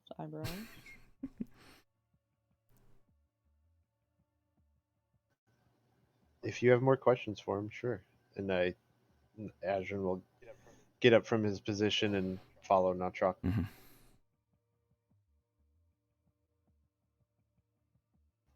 I just kind of lean closer into Dolder, I think maybe a spirit would be more willing to talk than the body. I do not have much experience when it comes to that dealing. I simply send spirits on their way. At this point, Fernan kind of turns to you all and goes, well, if the red and blue clans are going to assault a joint effort on the island, perhaps the skull needs to be dealt with. Yep. For sure. By all means, if you have a convenient plan for how to remove a house-sized ancient dragon skull from a cave, enlighten us. Or better yet, a way to destroy it. I was hoping maybe you all could assist in that. We've tried to break it over the years with different tools, but every time we take a swing, the tools break and shatter in our hands.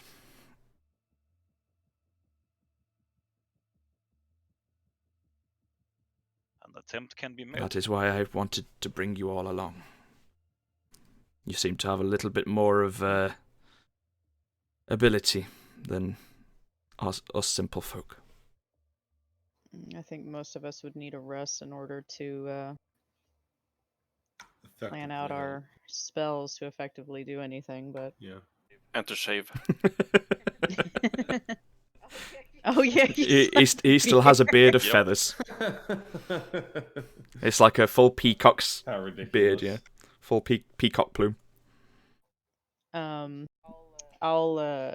while we're talking about that, I'll walk up to the elder with the straw hat, the one that the alchemy dude, and just ask him to keep the body preserved for now until we can reset spells, because I don't think we're quite done questioning him. He just kind of gives a nod and kind of motions for a couple of the younger Dragonborn within the clan to kind of take the body somewhere and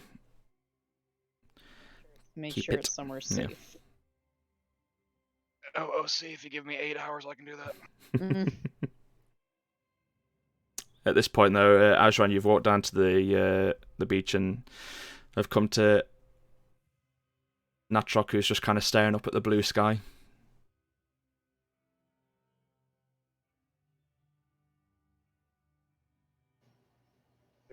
There was more to that than what you're telling me. And if you're going to be a part of this clan, I need to know the truth, everything. He was one of mine.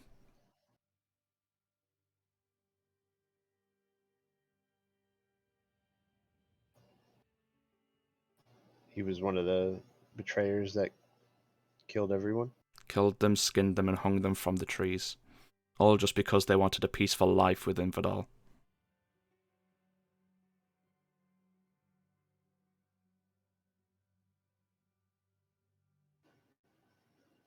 So it was quite personal. Quite.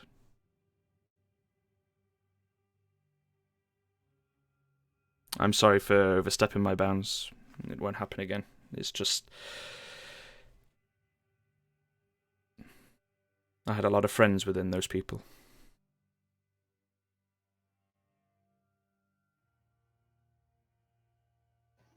I can respect that. We've all lost a lot of people because of all of this. And within such a short amount of time. Agreed. Which is why I didn't want to see the same happen to your people. I wanted to help out in any way I could.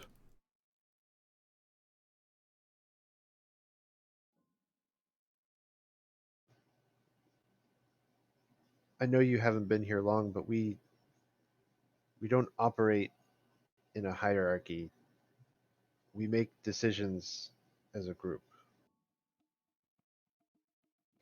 No one has one say over the other more. That's why we have multiple elders, but we do have a leader that everyone trusts.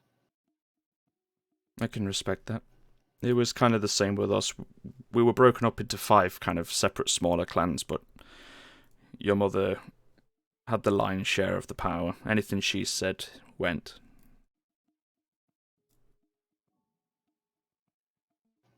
Right.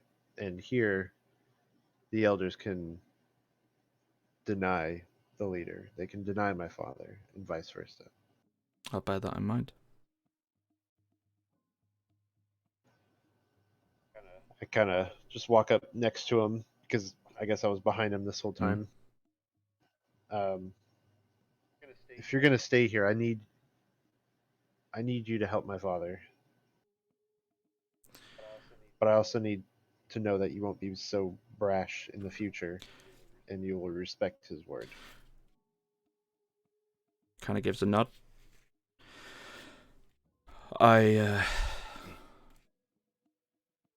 I'll do what I can. He thinks he's not fit to lead these people anymore since he lost his arm and eye. But I think he's got a lot more fight in him, and I think it's part of my duty with this group I'm traveling with to see this throughout the continent, not just here. He kind of looks up at the sky that's now clear and goes, there's certainly big changes that are going to be on the way. If you wish me to remain here, I will aid your father where I can. Thank you. And I'll pat his, put my hand on his shoulder, and I'll walk back up to the rest of the group. Okay. Ajran rejoins you all. What are you all doing? trying to have Lilith and Nep help me with a long feather to make me sneeze. Roll a Constitution saving throw.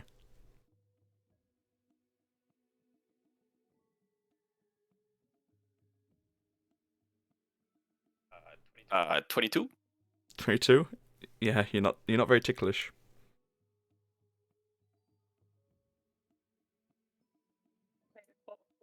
Am I doing? You're trying to tickle. You're trying to tickle Garble with a feather. This isn't a good look for me. I need help. What, you just need to sneeze? Yeah, but this thing is not my style. Come on, I need professional help. Do any of the old maps or any of the old things I've picked up in my bag have any dust on them?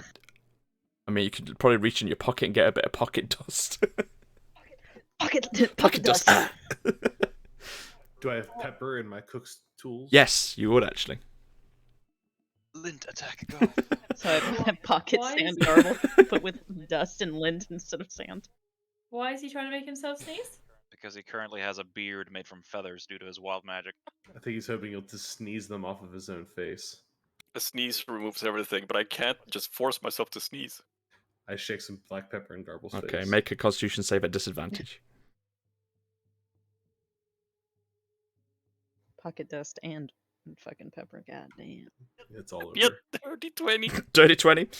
Well, at a Yeah, disadvantage. I got a 15 and an 18.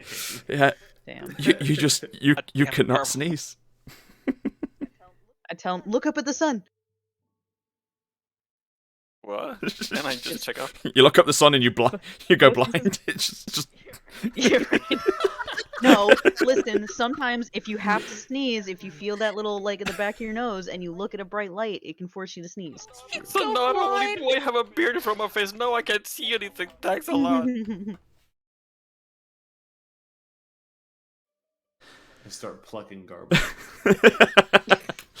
Dude. Like a big goose. yeah. It's kind of painful. The feathers that they kind of dug in with these quite thick bobs, but you do manage to pull one or two out slowly. Nope. Anyone picks and plucks, they'll have some fire. So just give me your sword, man. Give me your sword.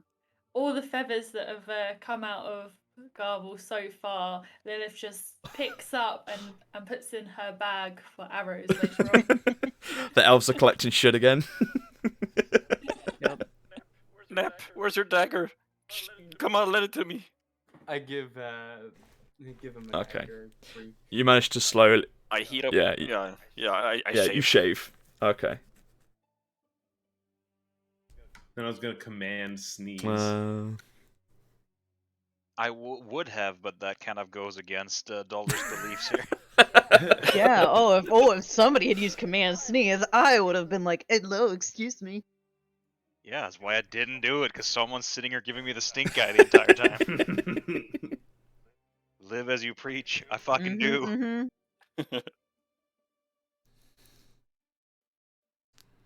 Azran, your father kind of comes up to you and asks to borrow your sword. I look at him curiously, and without saying a word, I unsheath it and off my back and hand it to He him. heads into the tent. I follow curiously. You follow him down the tunnel and into the room where the giant skull is. And you watch as he slowly walks up to the skull of Tintrock and starts to wail away at it. Down towards the middle area where the crack is. And slowly, you start to see the cracks widen. I rush up and I take the sword from him and I say, "This is more of a me weapon."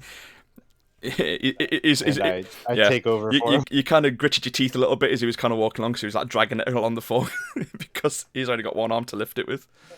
Right. But yeah, roll and attack.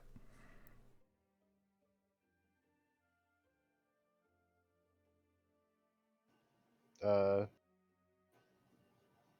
21. Roll damage. I'm not raging or furian.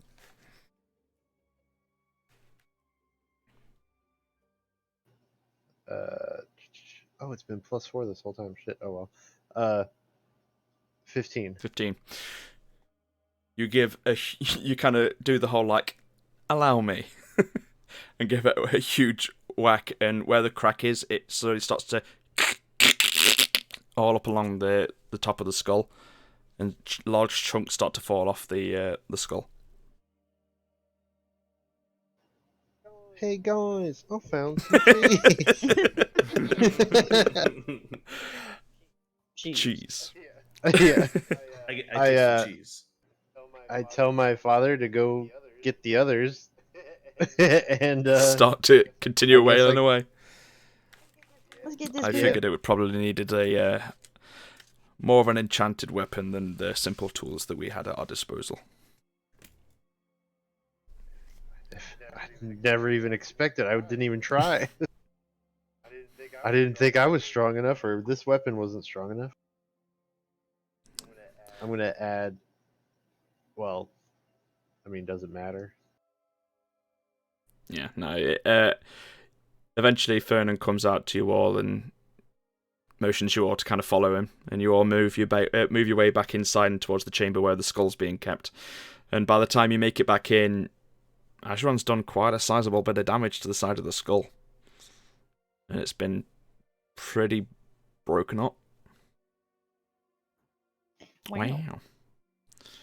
Look at you go! I'm yelling as I walk in.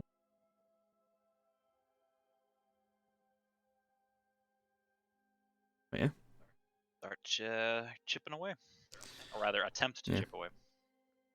You all kind of lift up your weapons and start to move in and chip away. Those of you that have got any magical weapons seem to be doing quite a bit of damage, but those that don't, doesn't seem to do anything. But I'm not about to start hitting it with my yeah, loot. So. you could certainly I try. don't know, I'm just playing in the background. I'm just cheering everybody on at this point. I'm like, yeah. Okay. You're not gonna go full Rockstar and smash that shit on stage? No, I would really All like you to hear is not. just Ding, sound waves. El Kabong. Standing on top of the skull playing Master of Puppets. Would my enchanted immovable rod do any damage? My arrow ain't doing shit. You know, Please don't have potentially ricocheting arrows. yeah. Ricocheting arrows probably isn't a good idea. The No. rod probably wouldn't do anything either. It's not really a weapon as such. You don't have any other melee weapons? Like a short sword, so it's really not gonna Yeah. do Well, I too can much. cast a magical weapon or magic weapon on your short sword. Well, thank Yeah. you. You pull out a short sword and Quithus kind of walks over, kind of touches it with his hand, and it starts to kind of glow with a bright kind of goldish colour. They touch tips. We're just gonna shout for Echo. I was like, he's enchanted. Echo, start chewing! Yeah. You say that, you turn around to Echo, and Echo's already kind of licking and trying to chomp on one of the bones that have kind of fallen loosely to the Forest floor. dog, chew on bone. Right. Dulder looks at that and just kind of sighs to himself and summons his enchanted weapon. Okay. Spiritual weapon. Yeah. I had to look Can I- around and I'm like, do you think my horns would work? They're not very magic. What were you saying, Ajran? Well, I mean, if she wants to do a perception check, I guess, on her horns to see if her horns will break it.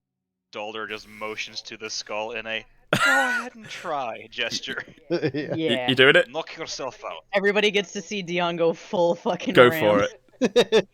Yeah, Roll an boy. attack.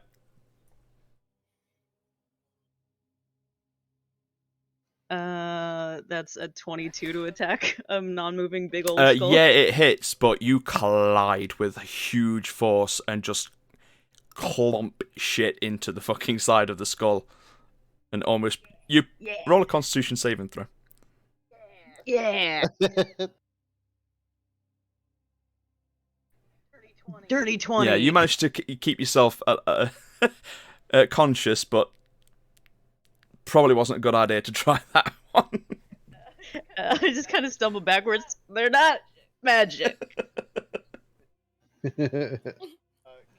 Can I? Is there anywhere that I can see that's like a structural point, maybe to the bone, that if I got rid of a big chunk will fall and break more? Make a perception check. No, make this investigation. Actually, you try and take like a really close look at the skull. Try and find any weak points.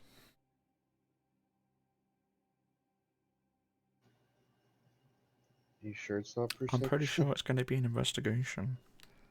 It's a 13. 13 is not bad though. Would have been a 17.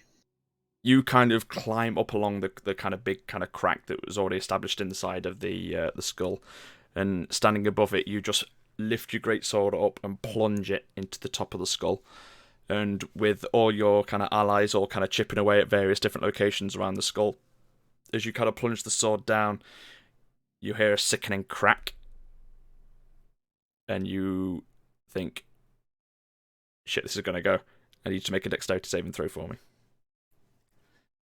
Oh no. Stage dive. 14. 14. Yeah, you don't take any falling damage, but the skull just cave in, and so just kind of collapses in on itself, and it's just now just a pile of broken up bone. There are some quite large chunks that will probably still need to kind of be chopped down a little bit, but you're pretty confident now that it's at least in small enough parts that you can move it off the island if you wanted to. And with that, how about we call it an end for the session? It's so early. I know though. it's so early, but technically speaking, that's still 4 hours, and Soph's got to go to bed and catch her flight in the morning. Yeah. I hope you have a safe flight and you have a bunch of fun over there. Yeah, for sure. For the love of God, Thank remember you. sunscreen. Yeah. I got me some factor 30 and factor 15. I'm good. Nice. That's adorable. Florida's got 100. Oh my god. That might be I need more. an FDA type thing for US. But I need to slather myself in paint. That's what I need. Yeah, we normally run with SPF 50. That's the go-to standard. Thank you all Yeah. for bearing with me as I came and went through. No worries. You're good, man. Thank you for Yeah. hustling. It's nice to have the full party together again for once. Yes. that's Nep, really we good. missed Yeah. you. I missed you guys. And to think, all we had to do was try and hit it. Yeah, with your magical weapons. And I not thought about your that. horns, because they're not magic. Hey, once we were not actively in combat or balls deep in plot, we would have Yeah. attempted. Yeah. Fernan was just kind of getting the idea that time's probably of the essence here. Maybe try and start work as soon as possible at getting rid of the skull. So if we just get a second bag of holding, put like half the pieces in it, Yeah. and then just get rid of that bag Uh-huh. of Put the holding. bag of, put the bag Throw it in put the the bag of ocean. holding in the bag of holding. Yeah, so full disclosure, Ashdun's going to want to keep some of that and see if he can make some like armor or something. That'd be pretty sweet. Don't know how tough it is since my magical weapon broke it, but It Just probably was a throwing lot this out here, tougher you're, when it was alive. Brain yeah. would Your probably find it tribe fun. here is a lot of fishing, right? Yeah, it's a big portion, yeah. Just saying, them, have a couple of boats go out with a bucket at a time and just sprinkle this shit over half the goddamn ocean. Right. Have fun Grind it collecting the down. pieces. Someone enchant a grinding stone. Actually, if we Grind have a mill, would a certain cleric's enchant weapon work on a millstone? Let me pushing it a little bit since there's no like I can't find on D&D Beyond mill wheel damage. What about What if I grandma's did magic You could mortar and find- pestle +1? You could find crushing damage. I'm sure. Probably, but we'll And then you just gotta figure out how much a mill weighs. yeah, we'll cross that bridge when we get to it. Like I said, grandma's magic mortar and pestle Mhm, +1. mhm. runner stone of a mill can weigh up to 3,300 Jesus pounds. Christ. Thank you, Google. You're That's a welcome. decent amount of weight, right? Yep. And then we make it dragon bread. Dragon bread. That actually sounds amazing. I mean, hear me out. Horn Excellent armor. foresight. Horn made of armor. Dragon horn. You can finally be horny. Already am. But yeah. Samantha, Yeah. just checking if you were there. Are you alive? Sounding happy. Yeah. Yeah. No, I'm just tired. Yeah. Me too. So with that, I'm gonna go to Yes. Good night. Yeah. Good Have night. fun. Good night, have Bye. fun. Good bed. night. Bye. I won't be here next week, but if I'm awake and sober, because I won't come in drunk, I will tune in. Yeah. But like, have a good session I was next gonna- week, and I'll speak to you guys Yeah. later. And Oh, We'll miss we're you. gonna be out the session after. Yeah. So. I think we'll be Okay. taking a bit of a break, I think. Yeah, AJ and our house is finally under contract, so tentatively September 19th we will. And with that, that's great news. Yep. Yay, Yeah, nice one. congratulations. Congratulations. Fingers Whoop, whoop. crossed everything goes through from here Yeah. on out. Yeah. Fingers crossed for you. Indeed. Thank you. Bye, See ya. guys. Bye. Safe Bye. travels. Have fun. Thanks. Bye. And with that, I think we'll call the end to the session there. Bit of a heavy one with all the lore going on, but got there in the end. Some big old plot being dropped on him. And the world is now united as one. The storm's gone, and I can't wait to see what that does. Fun. But yeah, thanks for watching, folks, and see you next time, whenever that will be. Bye!